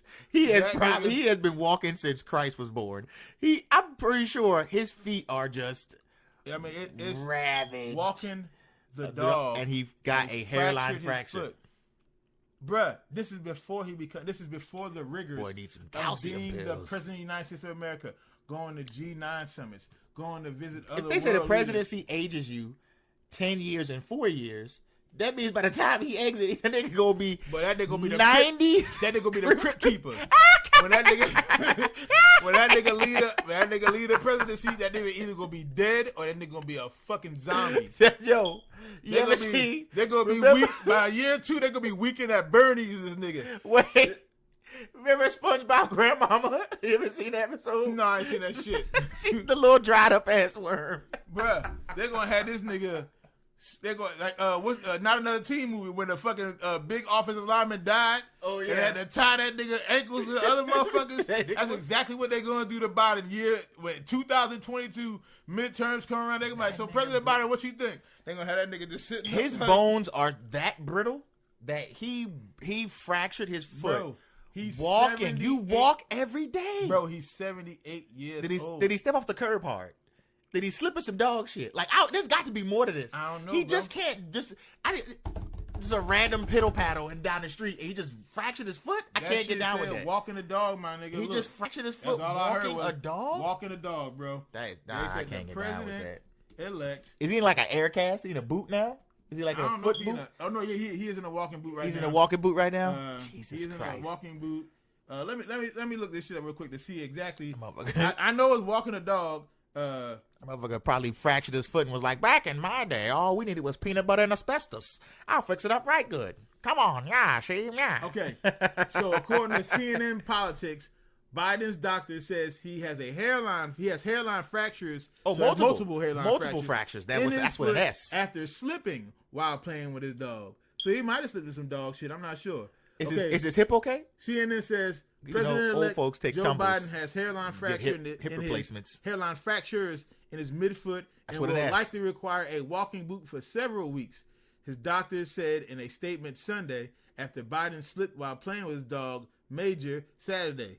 He's gonna get inaugurated with the shitty foot, with the slippy shitty foot. Initial X-rays did not show any obvious fractures, but his clinical exam warranted more detailed imaging. Dr. Kevin O'Connor said Sunday. A follow-up CT scan confirmed hairline small fractures of the President-elect Biden's lateral and intermediate cuneiform bones. Did I say that right? Cuneiform? Where? I can't see. I'm not looking at it. Yeah, I think it's cuneiform bones. Yeah. Which are in the midfoot. It is anticipated that he will likely require a walking boot for several weeks. Early Sunday, Biden's office announced that he was going to be examined by an orthopedist out of an abundance of caution after he twisted his ankle while playing with a dog. God damn, so he twisted his ankle and broke his foot. Which way did he fall? Where did he fall? Ready for this shit? I thought the Secret Service was supposed to take care of that. On Sunday evening, Donald Trump tweeted, "Get well soon." You know Donald Trump ain't mean that shit. He don't give a fuck about Biden or his feet. I don't give a shit about his footses. Shit. I don't really care about Joe Biden's footses either. But you fell while playing with your dog. Fell while playing with a dog, bro. Listen, America. If you don't think that don't sound like some geriatric shit to you, Please. What happens when he falls in the presidential shower? Bro, what happens when this man got to travel 10, 12, 15 days? He gonna take a stumble. He's going to some summit. He gonna come down Air Force One. He gonna come down the Air Force One steps. It's gonna be ugly. Yeah. It's gonna be ugly as shit. I'm telling you right now. Going up and down Air Force One It's gonna be steps. ugly as shit. Going up and down other steps and shit. It's gonna be ugly as shit. He's not. This article in itself tells me two things. Number one, he's fragile, and number two, he ain't very graceful. So you know what I'm saying. This may not work out well for America. And I'm not saying that he gonna have such a catastrophic fall where he's gonna die like coming down the steps, like on Death Becomes Her, and his neck gonna be twisted in the wrong direction. I'm just saying this article itself proves that we should have done better in a selection. Listen, because he's just too old. For all the motherfuckers who know age does matter. For all the motherfuckers who know sports out there, you gonna get this analogy. They got Kamala warming up. That's all I'm saying. Oh, absolutely. She gonna stay warmed up. Absolutely. They don't know. Somebody get us some breakaway pants. When she need to come in the game. Somebody get us some breakaways because she coming. She coming. She's coming. I guarantee you, at some point, she gonna come in the game. It's just listen. If he if he's fracturing his feet while walking the dog, ergo foots. It's really only a matter of time. And I hate to say this shit. We're not wishing death upon him, of course. We're not wishing death upon him, but again, we're realists. He will be the oldest president in the history of the United States when he's inaugurated January 20th. It's at this point, it's just... How the hell are they getting older? I'm not betting against him. How are presidential choices getting older? I'm not betting against him. I'm betting on time. I'm betting on Father Time. Because that nigga undefeated. Undefeated. So, anyway, that's the story. I'm just saying, I'm not trying to worry y'all niggas. But me personally, I'm like, that's just a sign of things to come. To be straight up with you as far as his health is concerned. Correct. So it is what it is. And then finally, final quick hit. Kim Jong-un offing niggas again. Wait. Go ahead. Finish. Gotta finish. This time because, and he's not just offering regular motherfuckers. He's offering his officials. Executing officials because of their failings with COVID-19. Sources from South Korea says. So he out here killing people because they allow COVID to kill too many people. Yeah. Kim Jong-un. That is clear sociopath. Like, he's like, look, you let too many people die, but as I continue to kill people covertly or overtly, day in and day out, because I'm a vicious dictating tyrant, right? I'm going to kill you because you let this kill too many people. Even though I've probably killed more people, personally, not as the whole virus, but I probably killed more people than you did. I'm still going to kill you too. So USA Today says, South Korea agency says North Korea leader Kim Jong-un ordered executions, locked down capital. So in Seoul, South Korea, North Korean leader Kim Jong-un has ordered at least 2 people executed, banned fishing at sea, and locked down the capital, Pyongyang, as part of frantic efforts to guard against the coronavirus and its economic damage, South Korea's spy agency told lawmakers Friday.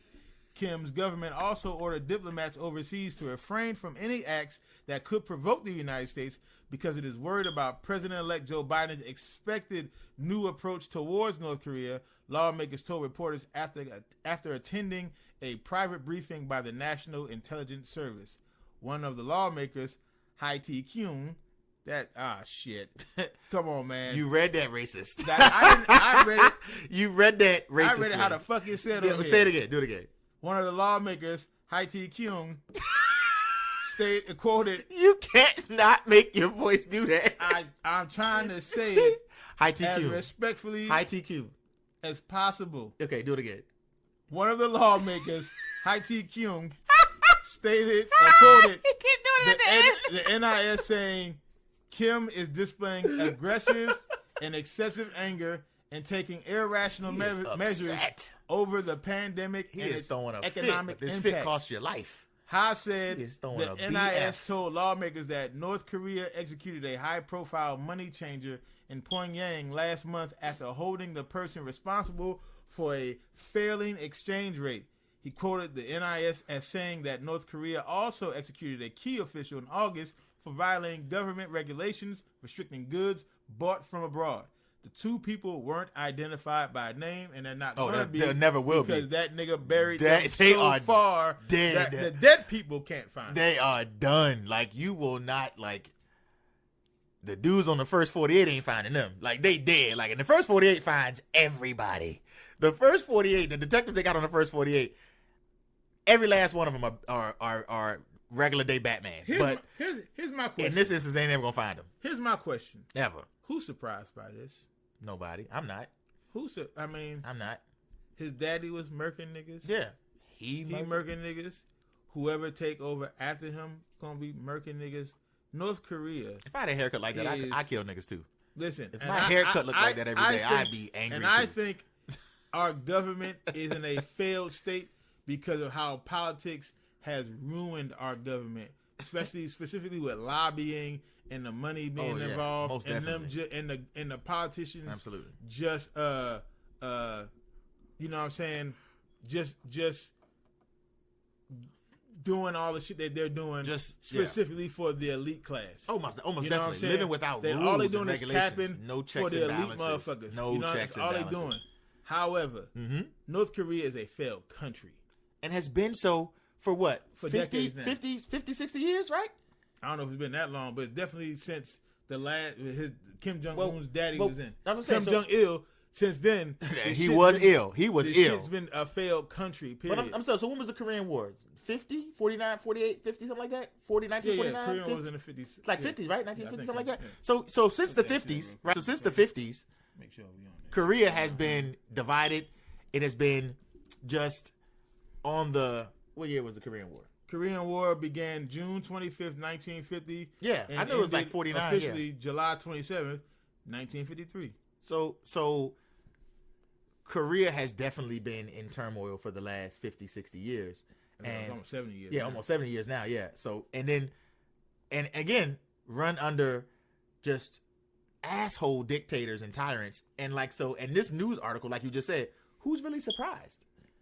Like they have been executing folks over there, and the world government, because of the deterrent of all-out, flat-out nuclear war, the world's governments have remained inactive, right? Right. It's now the point where we've become almost desensitized to them killing people because something as frivolous as the man said the exchange rate was down. See, so that means I get what you're saying. Most of us are desensitized by everything that's been going on over there. I'm not so much desensitized by what's going on over there. I just give a fuck more about what's going on over here. Correct. And that's what I think. Well, that's nationalism, I guess. And that's what I. And again, it's not to say that you shouldn't care about other world events. Like, you should definitely give a fuck about what's going on in China with the people versus the government, because they're trying to take away democracy from those people. You should also give a fuck about what's going on in North Korea, seeing that Kim Jong-un is a fucking a for real dictator. Yeah. You should care about what's going on in Libya because they're actually selling people. Correct. It's real slavery in 2020. It's actual slavery in the fucking world, and it's dead in Libya. You know what I'm saying? Dead center in Libya. You should be you should care about what's going on in Venezuela right now. You should care about what's going on in Brazil, where niggas is. I mean, the poverty is just fucking insane down there. People are shanking people for literally. Right. Listen to what I say this, because I read that article too. Literally, 1 metric cup of rice. What article? I forgot it now. See, you can't put shit like that. Scratch all that shit. We scratching all that. Listen. No, we're not doing it. Fuck is my phone? Not doing it. No, I didn't, because I sent it to you and Javon. Nope. Where's my phone? Not doing it. You're not whatever, nigga. Phone. Anyway, they are killing people for rice. There's not food there. Where's that again? Venezuela. Venezuela? Yeah. You ain't sent me no motherfucking article. I did. This may have been a year ago, half a year ago. I can find it. I got proof of this. Now, it may be late at night, but I know what I'm talking about. I don't think you do. So I'm gonna look this shit up. They're starving to death. I mean, motherfuckers starve. I'm saying motherfuckers are probably out there doing what they got. Mango? What is he eating? Doing what they gotta do for a fucking. Damn, you see his ribs. Fallen mango. Doing what they gotta do to get some food and shit like that. But you know what I'm saying? To just come on here and say I read it. See, I told you. Most meals consist of. Listen, saying the meal consists of rice. They ain't saying. I'm telling you. Listen, I'm telling you because of whatever's going on in Venezuela, because he shut down the ports and the imports and exports, the embargo, all that stuff like that. All right. They literally, I'm telling you, the price of rice is astronomical. People are killing people over rice. Well, let's say it like this. This nigga heard people are killing people for rice. They are. That's what he heard. That's what you're gonna say because you heard it. Because if you don't have the actual story that's saying that shit, so you can quote the other motherfucker that's saying it, you're gonna make yourself look like a fucking idiot. So this nigga is saying he heard that niggas was killing niggas over rice. Now, do I believe it? Maybe, because when niggas start starving for food, niggas liable to do anything for when this your shit. stomach is touching your back. Yeah, you do some diabolical shit. The animal come out in you. That's for sure. You'll do some diabolical shit. You know what I'm saying? Shit. I just wanted to make sure at the 224 podcast we giving y'all niggas actual sourcing, even if it's from CNN, which I don't always believe. If it's from Fox News, which I don't always believe. You can't always believe from the media. Whatever mainstream media source. You know what I'm saying? It's always going to be with a slant. But I'm going to tell you what they said, so then we could be like, okay, this is what they said. This is what, okay, I got the information now. Let us dissect this shit. You know when I find that article, I will make an amendment to what I just said. Thank you. Okay? When I find it, so I can make sure it's what I read and not what I heard. Right, got you. That's all I want. Okay, are you okay with that? Are you okay with that? I'm 1,000% okay. Wonderful. With that shit, you know what I'm saying? Wonderful. So to end the quick hits, Kim Jong-un is always going to kill motherfuckers because he is a murderous dictator. However, that's not some new shit. It's not going to stop. Yeah, we shouldn't be surprised at that. And I'm not saying we shouldn't focus. We shouldn't help somebody in South Korea do something.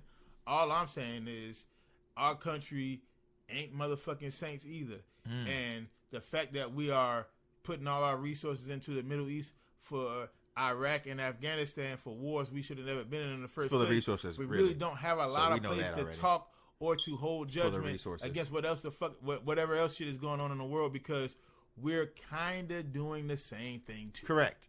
Just to keep it a stack with you. Keep it a buck. Kind of doing the same thing. Almost definitely. We've kind of been doing the same thing for years since 1590. Yeah. So yeah, I'm just saying. I'm not saying. I'm just saying. Yeah. It's motherfuckers here, people here who actually need my help more, and I'm not about to sit here and cap for this motherfucking government when they do the same type of shit. They just do it and say it's for freedom, it's for democracy. Oh, I was saying they do it under the guise of democracy. Right. We have to bring democracy to every person on the planet. Man, let's get to our motherfucking second topic, man. We've been going hard today. I know. Our second topic is COVID-19 and sports, because what the fuck is going on with the sport leagues, and why the fuck are they still playing games? Both figuratively and literally. Why the fuck are they playing games? This is how much games they played. Okay, this is how much games these motherfuckers play with this COVID-19 Does Kyrie have COVID? I don't know. He think the earth is flat, so he probably don't believe in COVID. This is what the fuck. The Denver Broncos Sunday had 0 quarterbacks. No one available on a roster. No one. Because of COVID-19. No one. So instead of the NFL saying, bruh, they obviously can't play. They don't have a fucking quarterback. Correct. You know what I'm saying? There's no one to literally do the job that one person is paid to do, which is throw the ball or give it to someone else. And this is 4 players. Yeah. There's no one it was games to do that. Earlier in the year where you had 4 to 5 players. Yeah, but they were like other skill players. Getting COVID-19. Yeah. No. And then the NFL canceling the game. Yeah, that did happen. You're right. So in this instance, the NFL didn't cancel the game. Oh no. One of the players on the Denver Broncos was like, he thinks the NFL was trying to make an example out of them. Now he said that it's their player's fault, the quarterback's fault for doing stupid shit. But he felt like the NFL was trying to make an example out of them and send a message to the other 31 teams in the league saying, we're going to make y'all motherfuckers play anyway. because y'all motherfuckers being stupid with the rules. And the Denver Broncos had to trot out a fucking wide receiver off the practice squad to be the quarterback. Do you know this man went 1 for 9 passing? Let's wait for 13 yards. That's not even the most asinine thing, though. And he threw 2 interceptions, and he had to do that against the New Orleans Saints defense. The Saints are the number one, as currently right now, are the number 1 seed in the NFC if the playoffs started today. That means they are the best team in the NFC right now. Correct. And the Denver Broncos, who probably won't make the playoffs, had to go up against that. Basically, it was an automatic loss. Listen, there was no way they were going to win that That's not game. the most desperate part of that story. And so the most desperate part of the story is that they actually tried the NFL and was like, can we get a quarterback coach to play? Can we get a coach to play? Broncos, they wanted a coach. The Broncos actually went to the NFL and was like, here. Can we have our quarterback coach play quarterback for us? He's young enough. He was a quarterback. And so we think he can do the job. And that's the stupidest the NFL shit was ever. like, no. That's the dumbest shit ever. That's not going to happen. It's the dumbest shit ever. But y'all can go get a nigga off the practice squad and have him play quarterback. But he's not a quarterback. Well, and then that was it. Them niggas just looked at that nigga and said, well. That's it. And that's it. And there was crazy. nothing else they could do about that shit. The NFL fucked the Denver Broncos over. Don't get it twisted. The quarterback room for the Denver Broncos fucked the Denver Broncos over because they fucking stupid. Again, listen, everybody. I understand y'all some athletes. And sometimes y'all brains don't work as well as the rest of us. You know what I'm saying? We get that. But listen, it's a lot of smart athletes out there too. I don't want to create the sense and the stereotype. I don't want to regurgitate the stereotype of the dumb jock. That's not true. But some of y'all get to hold that L of being a dumb jock because all you had to do is put on a fucking mask. But instead, y'all want to do what the fuck y'all want to do because y'all niggas think y'all untouchable because y'all in some fucking bubble or whatever. I ain't out here with the rest of these motherfucking pathetic peons out here. So I'm a millionaire. I get to do whatever the fuck I want to. A lot of you fucking die. And guess what? Your stupid ass got COVID and you cost your whole team a motherfucking win. You wasn't gonna get that win anyway. The possibility of a win. But you had a better chance of winning if all y'all motherfuckers. One of you motherfuckers was there. Yeah. None of you motherfuckers was there, and y'all niggas lost bad, horribly. It wasn't even a fun game to watch. It was a domination. It wasn't even a fun game to watch. It was if a 3-year-old and that's the real problem I have with it. Because the NFL was sitting out here trying to make an example. You put out a shit product. That's the real issue. Because you sitting out, because the NFL, but that Roger shit Goodell product still made money. That's all he cared about. Sitting on, it doesn't matter. It may have made, because people want to see a car accident, but that's exactly what the fuck it was. Oh, it was a horrible football outing game. for anybody. People were saying that shit. For anyone. It was a horrible outing for anyone. There's no telling how long these motherfuckers are going to be. They might miss next week's game.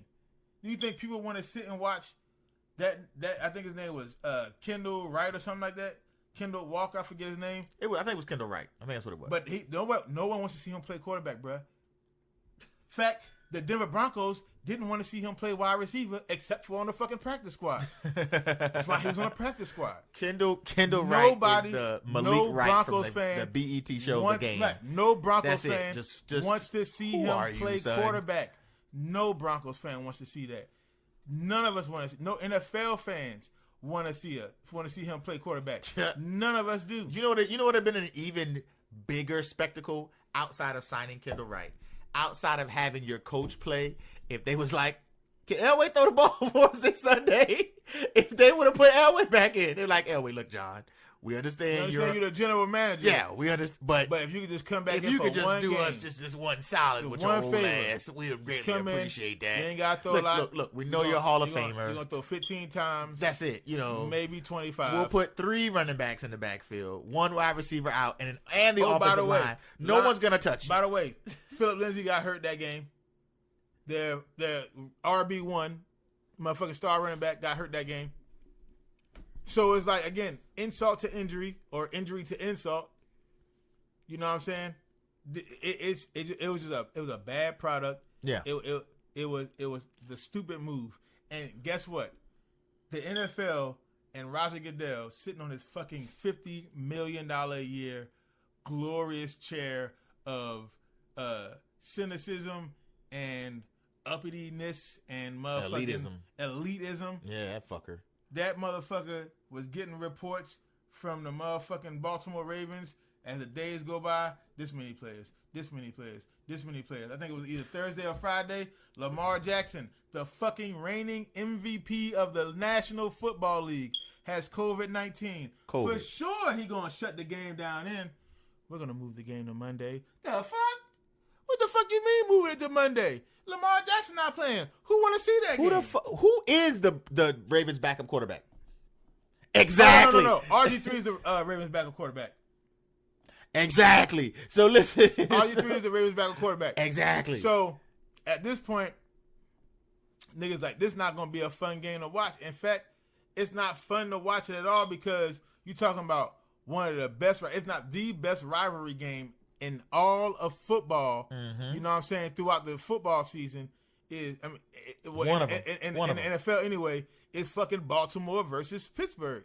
Correct. Because it's always a hard-fought game. Always. And it's always a hard defensive game because both of those franchises are known for their just stout once defenses. You take the reigning MVP out of it, it's like, do you really want to watch that game? It's like, okay, now let's take Ben Roethlisberger out of it. Do you really want to watch that game? No. You know what I'm saying? That's what happened. No. Then as the shit keep going, the weekend come along, they up to 20 fucking players with COVID-19. It's a 53-man roster. You know, I think it's like 58 motherfuckers suit up. Just simply think of the rule of relativity, right? So this rule, the rule of three. So you have those 20 people who've come in contact with 3 people each. That's 60 people. That's already the 53-man roster. That's just about everybody on the team. Then you count those 60 and their 3. Right, and you make a good point. I wasn't trying to make that point, but that is a good point. Yeah. It's 20 motherfuckers who have COVID-19. Correct. On a Ravens squad. Correct. If you just do contact tracing, who you been with? Yeah. I'm almost positive the whole team. Let's say, fuck that. Don't even think like that. Let's say the contact tracing got to the 20 people. Correct. Right?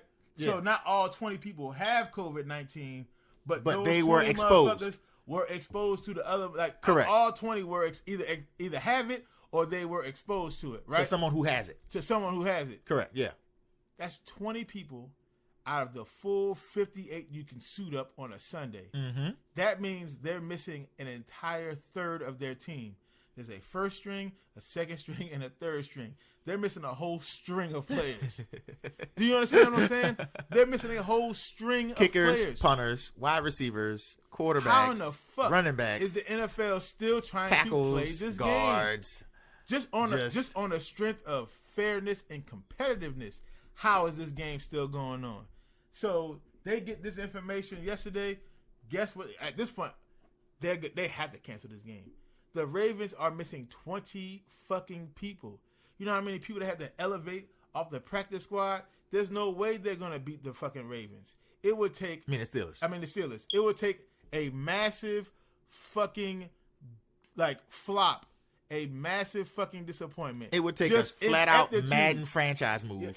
No, you feel me? Like the free agency is like, I'm getting all these 5-star players. It would take major ineptitude from the coaching staff, a straight egg, and the players, a straight egg, from the Pittsburgh and I don't Steelers see that happening. To lose and this I don't game. see that happening at all. If somebody asks me right now, if this game went on, which it is, if someone asks me to bet on this game, I will put my house on the Steelers because there's no fucking way that the fully manned Steelers or Mark Ingram have it? Sans the injuries, the fully manned Steelers are going to lose to the replacements on the Ravens team. Somebody call Keanu Reeves. It's not going to fucking happen. Somebody call Keanu Reeves. It's not going to fucking happen. What was his name? Cannon? What was his name? I forgot his name. But the replacement. Johnny something. Yeah, but somebody call Keanu Reeves. But we need a quarterback in Baltimore. I said 20 players, they're going to cancel this game. You know what they did? They pushed it back. To Wednesday. No, they moved it to Tuesday. They moved it to Tuesday. Yeah. Then they moved it. So I skipped a step. Yeah. Saturday they moved it to Tuesday because they were still reeling off the RG3 shit. They moved it to Tuesday. Yep. And then more reports came out and said they got more players. It's up to 20 now. Yep. They moved it from Tuesday to Wednesday. That's all they did. They just keep moving it a day and a day and a day and a day. But let me ask you a question. When you catch the COVID, the protocol in the NFL is 10 days or more in isolation. If I say the COVID, you sound like an old ass nigga. When you get the COVID, that's like when you catch that diabetes. Boy, so listen, got the sugar. I got the sugar. I got that sugar. So listen. That's exactly how the old niggas say I got the sugars. I got the sugars. You got no sugars, you got diabetes, motherfucker. Yeah, that's what that's called. But if the quarantine is supposed to be between 10 to 14 days, what the fuck is pushing the game back a day? What is that going to do? Is it? Wait, give it one more day and we'll get a handle on it. Give it one more day and the numbers will stop. It ain't even two things. It's one thing. Money. That's it. That's all it comes down to.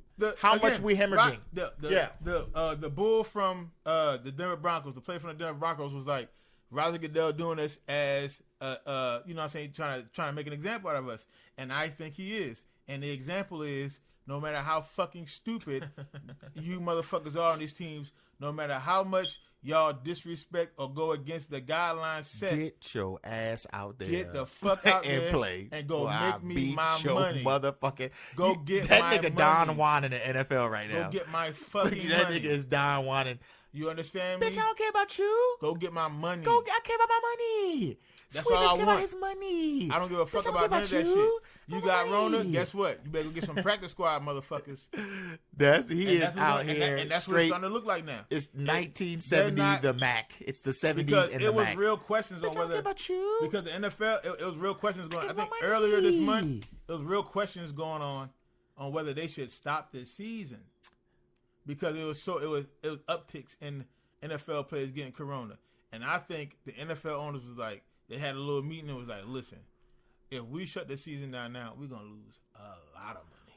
And I mean a lot of money. Because they already are losing money on just the smaller back end stuff, concessions, ticket prices, all that good shit like that. With the revenue sharing thing that's going on in the NFL, with the owners and shit, they was looking at the motherfucking Las Vegas Raiders was like, didn't y'all just build a fucking stadium? And build this $1 billion stadium? Correct. And now, y'all motherfuckers owe us. Not even owe us. It was like, oh no, I'm not about to eat his shit. And Al Davis was like, not Al Davis, but R.I.P. Al. R.I.P. Al Davis, but his son, the motherfucker who looked like Fat Chucky, that motherfucker. He does. That motherfucker was like, what you mean y'all not gonna help me? I'm not helping you do shit. You better get your team out here and get this motherfucking money. You better get. He's like, well, shit, you better get your team out here and get this money. And then them motherfuckers like, you get your team and your team and your team. And Roger Goodell was like, hold on, everybody, hold on, everybody, just relax. We're gonna have these niggas play regardless. Don't you worry about it. There's gonna be goddamn pass throwing and ball catching all Sunday. If I got anything to goddamn do with it, some balls. These motherfuckers. They're gonna get out here and tackle and fall, and I guarantee you, we're gonna get our fucking money. Damn it, they're gonna do it. Don't you worry about it. Listen, don't you do it. I work for you, motherfuckers. That's right. And I get $50 million a year. That's more than anybody in the NFL. Sans Patrick Mahomes. I can't get our quarter money. of the shit they do. Yeah, I can't do a quarter of the shit that they do. I'm gonna get y'all money. I'm gonna make sure these niggas playing. I'm the highest paid person in it. Sure that. You know what? That is, now that you think about that, and in the totality of the NFL, I don't scout players. I don't train players. I don't feed players. I don't even know how to do their jobs in the slightest. But I got voted the commissioner, and I make more than all them motherfuckers do. Well, if you are simply talking about the travesty that is Roger Goodell's paycheck versus any other player's paycheck, correct. I would listen. Even coaches, listen, and even GMs, listen. They spend hours and they devote their lives to this craft. Listen, and I can just tell he don't do that. Listen. Here's the fucking reason why. Soulless motherfucker here. The players are the product. Yes. There be no NFL where it is today without Tom Brady, Drew Brees, without Ben Roethlisberger, without Patrick Mahomes, without Deshaun Watson, without Russell Wilson, without Ben Roethlisberger, without a lot of these motherfuckers. But Roger Goodell makes sure that the network's giving out the money, which then goes to the owners, which then the owners give the crumbs to the players. Those crumbs just happen to be millions of fucking dollars. Roger Goodell is the middleman. So is the world's best middleman. Who's more important? As you can see, the Denver Broncos, like you said, motherfuckers still watched. That's the it. Denver Broncos can put a fucking wide receiver who was bagging groceries last week out there and play quarterback, and the ratings are still going to be the ratings. So who's more important, the players or Roger Goodell? The more important motherfucker gets more money. That's how it works. Especially Roger Goodell. Not the hardest working motherfucker. Oh, the more important motherfucker gets the money. That's true. And that's all it is. It's like any business, though. So now especially if you're an employee working from the bottom up. That's how it is. So you got the NFL saying, fuck that. I don't give a fuck about COVID-19. We putting niggas out there. Them niggas gonna go get our money because that's what this is, slave league. That we keep it a stack with you. And again, that's what they is the players who could have boycotted the fuck out this shit. Who could have fucking they could have pulled an NBA move. They could have, but the NFL players, they're not the same as the NBA players when it comes to doing business. That's a whole nother conversation. Yeah, definitely. But this is what this is. So they're like, no, you know what? Fuck that. Y'all niggas gonna get out here and play. This practice squad's for a reason. If niggas get COVID-19, put the practice squad motherfuckers up there.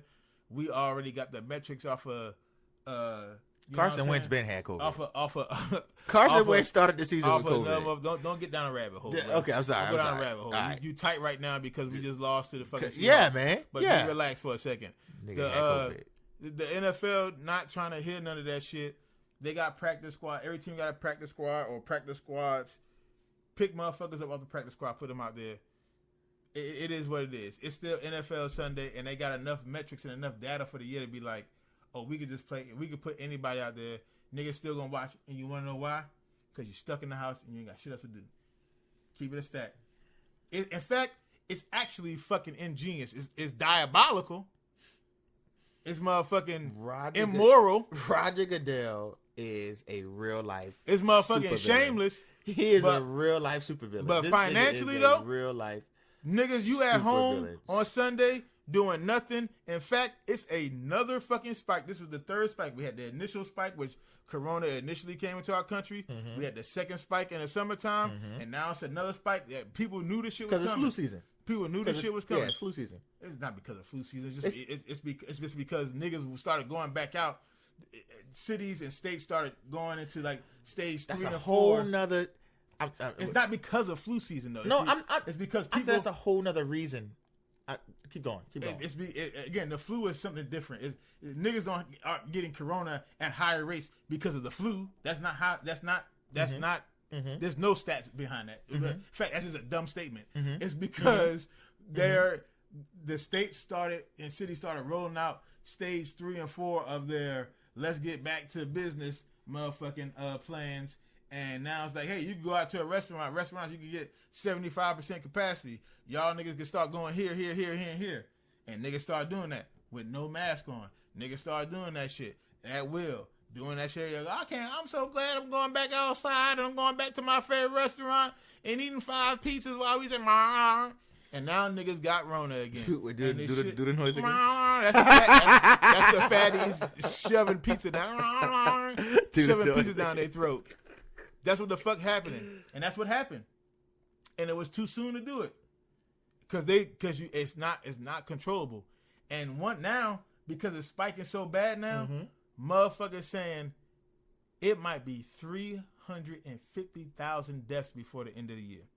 Damn, nigga, we was just at 200,000 a month ago, or maybe a month and a half ago, and so in that short span, it went from 200,000. to fucking 350,000. That's a rapid motherfucking increase. So it's diabolical that the fucking NFL would put these motherfucking brothers out here to play this game, to be out here and to possibly get further exposure because you don't know who else got on the other motherfucking team.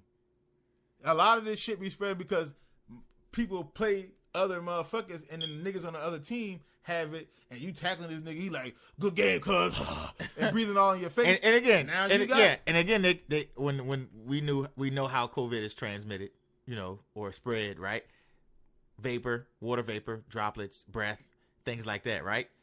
If you've ever played the game of football, you know that is literally everything that goes on. When you get tackled, niggas is like, like niggas sweating all on you. Yeah, he's sweating all on you. Like, come on, man. Like, it felt like literally. This is some real deal. Somebody who played football for a very long time. People sweat on you. Another man's sweat will fall in your face, on your mouth, on your arm. Like that shit happens. It happens all that the shit time. happens all the time.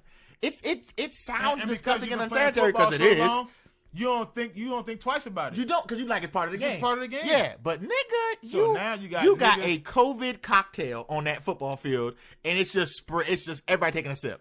It's just spreading. It's just everywhere. It's just disgusting, everywhere. But that is what it is. That's a part of the game. But now with COVID, it's like, do you want that to be a part of your game? Because in a little bit, it's gonna be nothing but motherfucking replacement ass niggas out there. So what's that? It's gonna be what is that? Is that the 82 season with the scabs? What was it? Was that the 82 season? What season was that with the scabs? I forget what season it was. Niggas had cold workers and fence menders. 2014 with the replacement refs. Remember when niggas did the fail Mary? One nigga called a motherfucking interception. The other nigga called a touchdown. Niggas didn't know what the fuck was going on. One dude was out there just doing jumping jacks. Now imagine, he thought that was the call. He was just like... But listen, but at least motherfucking Russell Wilson was playing in the game. At least motherfucking Aaron Rodgers was playing in the game. At least motherfucking Devontae Adams was in that game. At least motherfucking Jimmy Graham was in that game. Mm-hmm. At least motherfucking who was the big wide receiver? Bobby Wagner. That was a Legion of Boom. Yeah. Richard Seaman. Richard Seaman.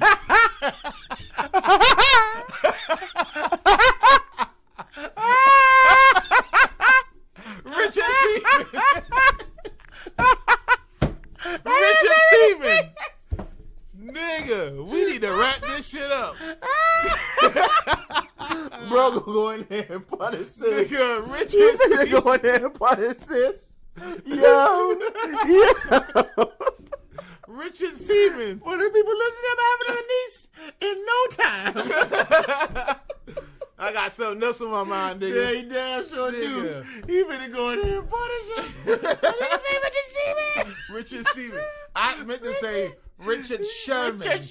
Richard Sherman. No, you fell off. But bruh, the NFL fucking up, man. But you know what? God. They don't give a fuck about COVID-19. They give a fuck about their money, and they got enough data throughout the season to know motherfuckers gonna watch regardless. Absolutely. That's what it's gonna be. And like you said, they have no choice. There's nothing better. Be honest with you, I'm gonna be 100% honest with you. Football season, I don't know what other shows come on at 1 o'clock and 4:30 in the afternoon, and I'm not even fucking with you. I swear to God, I'm not on my right hand on the Bible, Think about bro. it. You can't go anywhere right now because COVID's spiking. Don't know. If you do go somewhere, you obviously putting your people and yourself at risk of getting this shit. So if you're being logical, you probably not gonna go anywhere. What else is there to do on a Sunday afternoon from 1 to 6 or 7 o'clock in the evening? You can spend time with your family, but if you've been in the house cooped up with them motherfuckers for all the last 9 months, you like, bitch, I need a release. Get the fuck from around me. Bitch, I hate you breathing. Get out of my face. Please get from around me. Get these kids now. Please, God, I'm about to choke one of them the fuck out.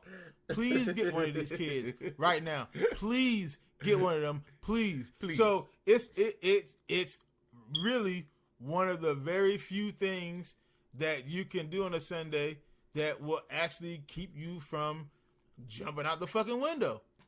And regardless on what the product looking like, the NFL don't give a fuck. They're gonna put that shit out there anyway. In fact, matter what. California, well, I think it's San Francisco or that area. They was like, listen, we're banning contact sports for the next 3 weeks.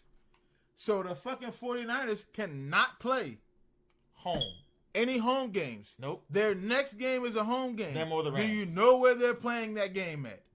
In Arizona. At their fucking rival stadium. That's where they're playing it at. And you know what? The NFL told them that's where they're going to play it at, because why the fuck not go get my goddamn money? That's why the NFL did that shit. They could have just been like, listen, this is too much. We got 20 Ravens with COVID-19 or who's been around a motherfucker long enough to be exposed to COVID-19.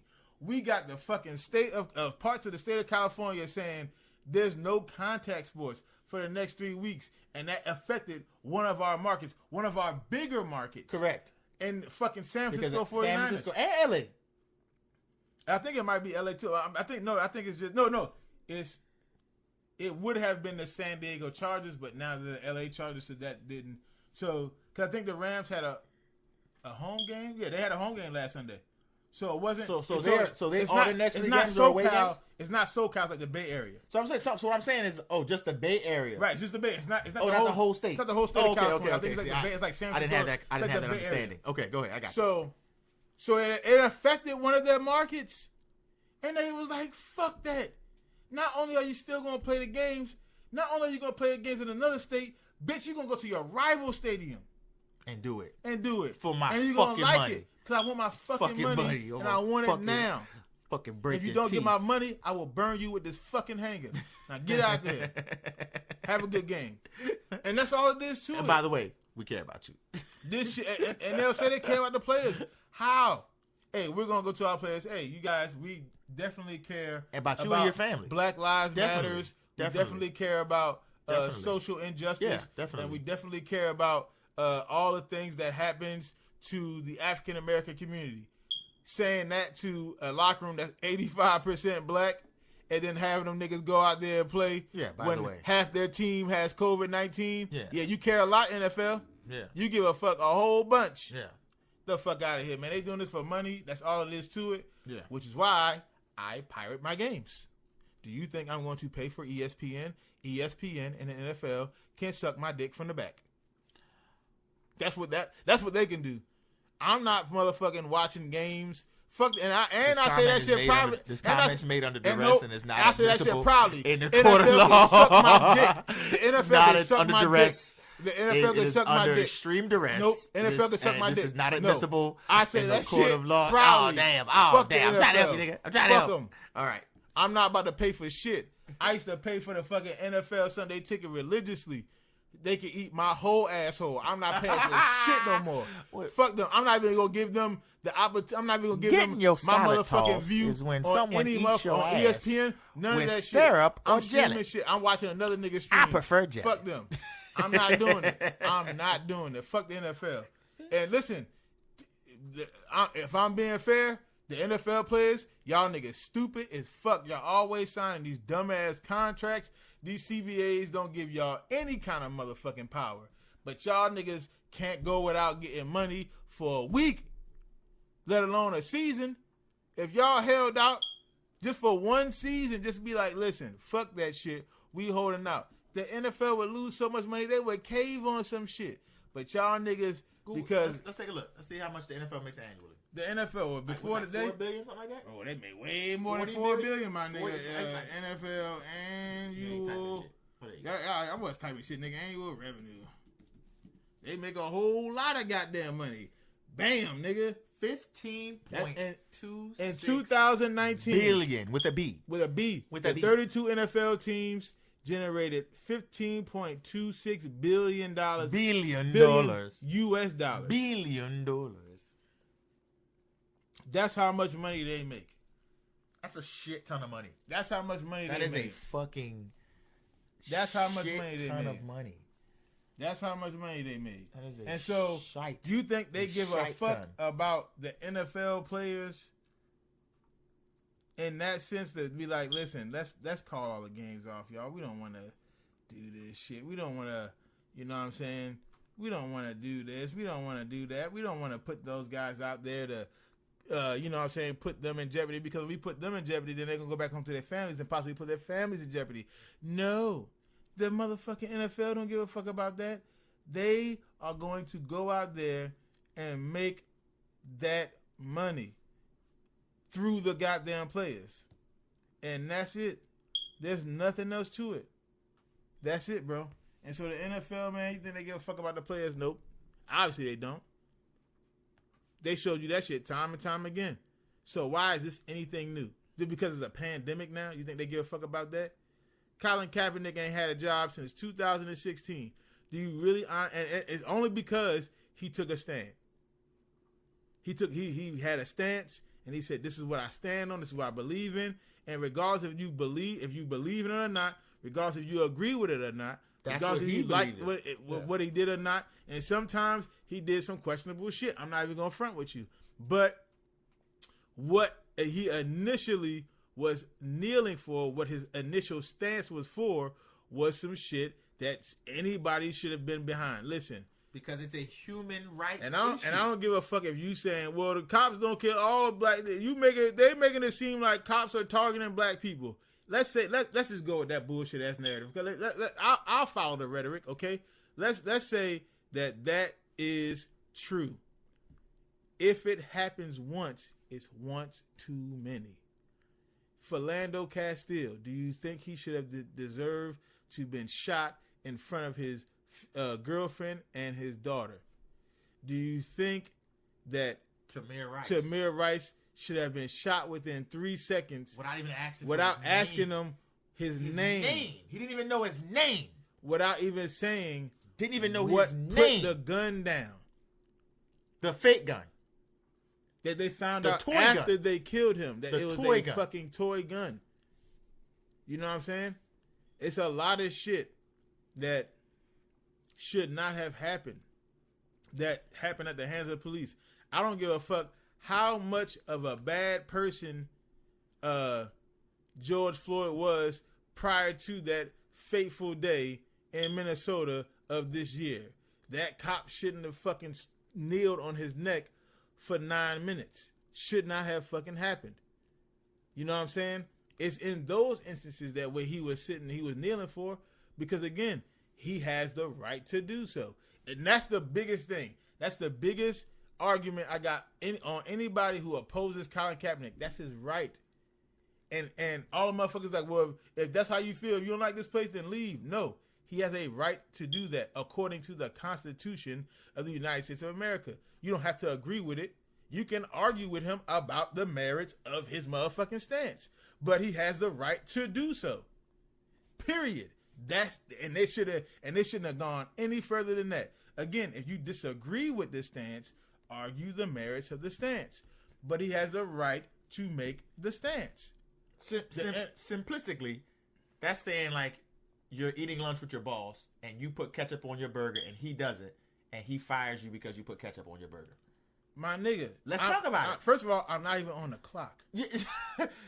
I'm at lunch. Unless it's a paid lunch or something like that. Yeah. My nigga, I'm not off the clock. And if it was a paid lunch, my nigga, I'm having lunch. I can't put ketchup on my fucking food, my nigga. Yeah, why can't I put ketchup on mustard company? Yeah. You know what I'm saying? I can't put ketchup on my food. We working at a mustard company or something. So it's like that type of shit. The NFL, you know, they already fucked up over, because look how they treated Colin Kaepernick.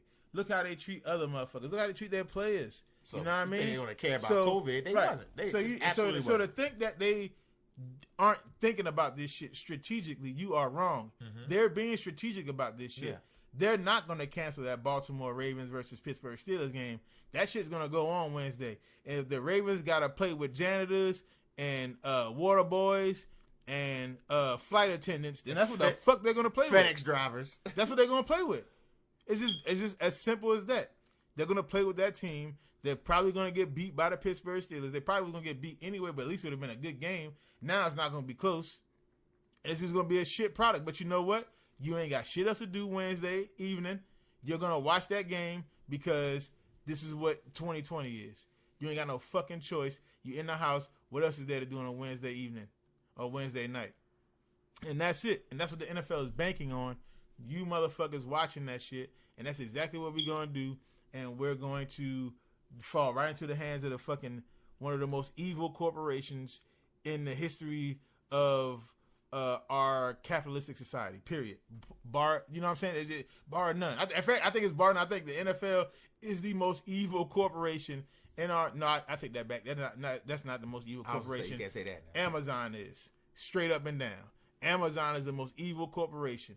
They fucking got it's all kind of crazy shit. In fact, you know that's gonna be a topic this week. We're gonna talk about Amazon and Jeff Bezos becoming the world's first actual supervillain. Like straight up, that nigga is gonna turn into Dr. Evil. He already got the bald head. He just need a scar. Amazon and Wayfair are just. Why the fuck Wayfair got into? You got Google Wayfair? Wayfair is selling people. Yo, Google the Wayfair scandal. Oh, I saw. They sell it. It is the sex trade is on Wayfair. I'll be like, damn that. Listen, you gonna fuck around buy a couch. It's gonna come to your door. It's gonna be like a 15-year-old Saudi Arabian person. You be like, I said couch. Well, her name couch. Her name is. Sit on her, do all you want to. Damn. Oh, damn. I just wanted. Damn it, Wayfair. I needed an actual couch. Damn. Where am I gonna get a couch from now? I asked for throw pillows. Why the fuck do I have a little sing? So Wayfair and again, like I said, we'll talk about that later on this week. All right. So wrapping it up, this weekend's boxing matches were entertaining. Entertaining. The president old as fuck. Old as shit. You thought the two niggas boxing Saturday night old? Joe Biden old as fuck, and he's the president-elect. He's almost 30 years their senior. And he's fracturing his foot walking the fucking dog. And he has to be the president for the next 4 years. Just keep that shit in mind, ladies and gentlemen. Yep. And then finally... wait. Joe, Snoop Dogg, again. The OG. The OG Snoop Dogg held it down. He held it down this weekend. Won some shit this weekend. Hold it down. Kim Jong-un is a murderous dictator. Psychopath. What else is new? Yep, psychopath. And the NFL, and we just talked about the NFL. We didn't even speak on college football and their money-hungry asses. Nope. But at least they're canceling games, though. Correct. I will say college football, they cancel games. The NCAA will cancel games. Protect the young people. Other sporting leagues will cancel games. They will now. I give you that. The NFL, because the Big Ten almost didn't happen this year, and getting my money right the fuck now. And if they don't get my goddamn money now, the NBA went to one city, and every goddamn team had to be confined to one city. It probably drove them the fuck crazy.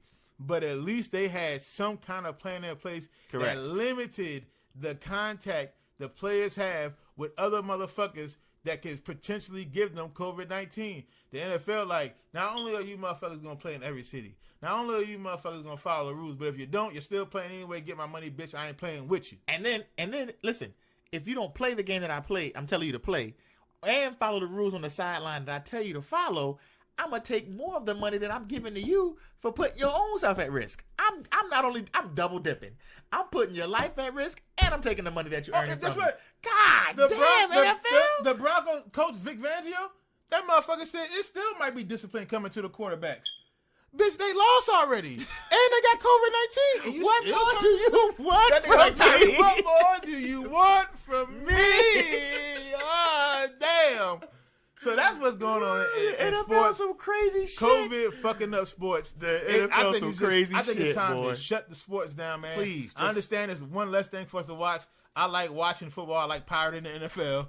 You know what I'm saying? I like watching the other sports. I'll support, you know what I'm saying, the other sports. The Netflix got shit, though. Netflix got shit. I'm almost at the point where I might start pirating basketball games, too, because of shit that the NFL been doing, specifically the shit that happened last season, the beginning of last season, with Daryl Morey, our new GM, the Sixers' new GM. Correct. But at the time, he was the Houston Rockets GM. Yeah. And he was speaking some real shit about China, and he was really like, listen, you got to fight for the people's rights, which is true.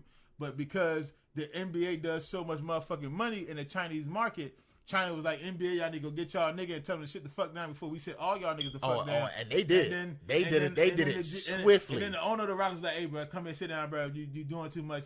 The NBA, Adam Silver, the motherfucking the commissioner of the NBA was like, hey, you need to get your nigga and sit him down. And then everybody was like, LeBron, what you think? Because you be all on the social media talking about social injustice. LeBron, and shit like that. where LeBron you at? Was like, get that nigga out of here. I love China.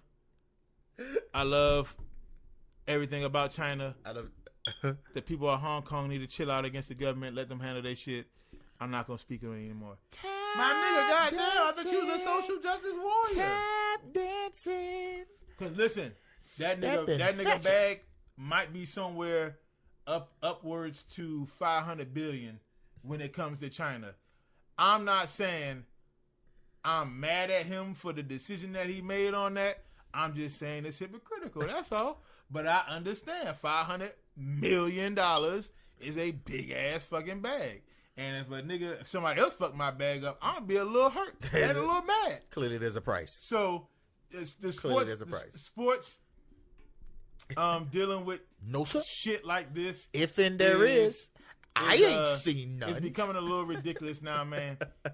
And again, just because the NCAA is canceling games, which they should if that many people get COVID-19. For the protection of the people. How many motherfucking games do you need to cancel before you just say, this shit might be a bad motherfucking idea? Correct. You understand what I'm saying? Correct. Just cancel the fucking games, man. Correct. All of them. And be done with it. That's it. NFL. You know what? They're going to do... The NFL, I honestly believe that all the owners are just a bunch of succubi. Just feeding off of the blood, force. sweat, and tears of the NFL players. The money is just a front. Yeah. You know what I'm saying? Yeah. It's literally a cult. It's getting out of control, man. COVID-19 is getting out of control, obviously. Listen, obviously protect yourselves, but ask yourselves the question, do you really, really, really need sports that much?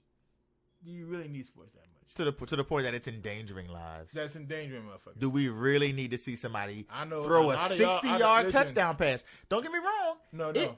I know a lot of these motherfuckers about this be like, yeah, we do need it that much, bro. I don't give a fuck about these rich-ass millionaire niggas. Fuck them. If they gonna play, let them play. And you know what? I ain't mad at that. So, with that being said, let's get the fuck up out of here, bro. Peace. Listen, man, we love y'all. Before y'all please, listen. Go listen. Subscribe.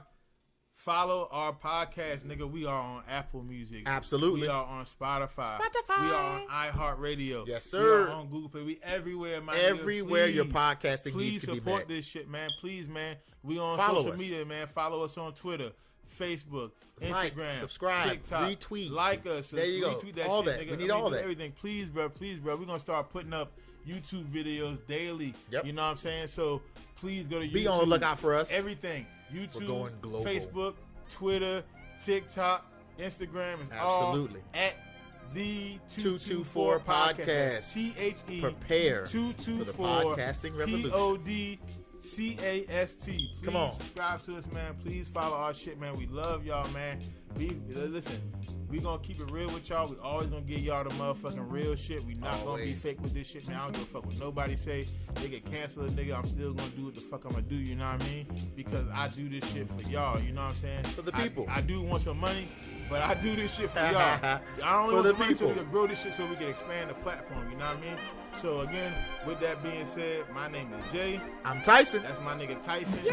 Listen, man, we out this bitch, man. We'll see y'all niggas tomorrow. Peace.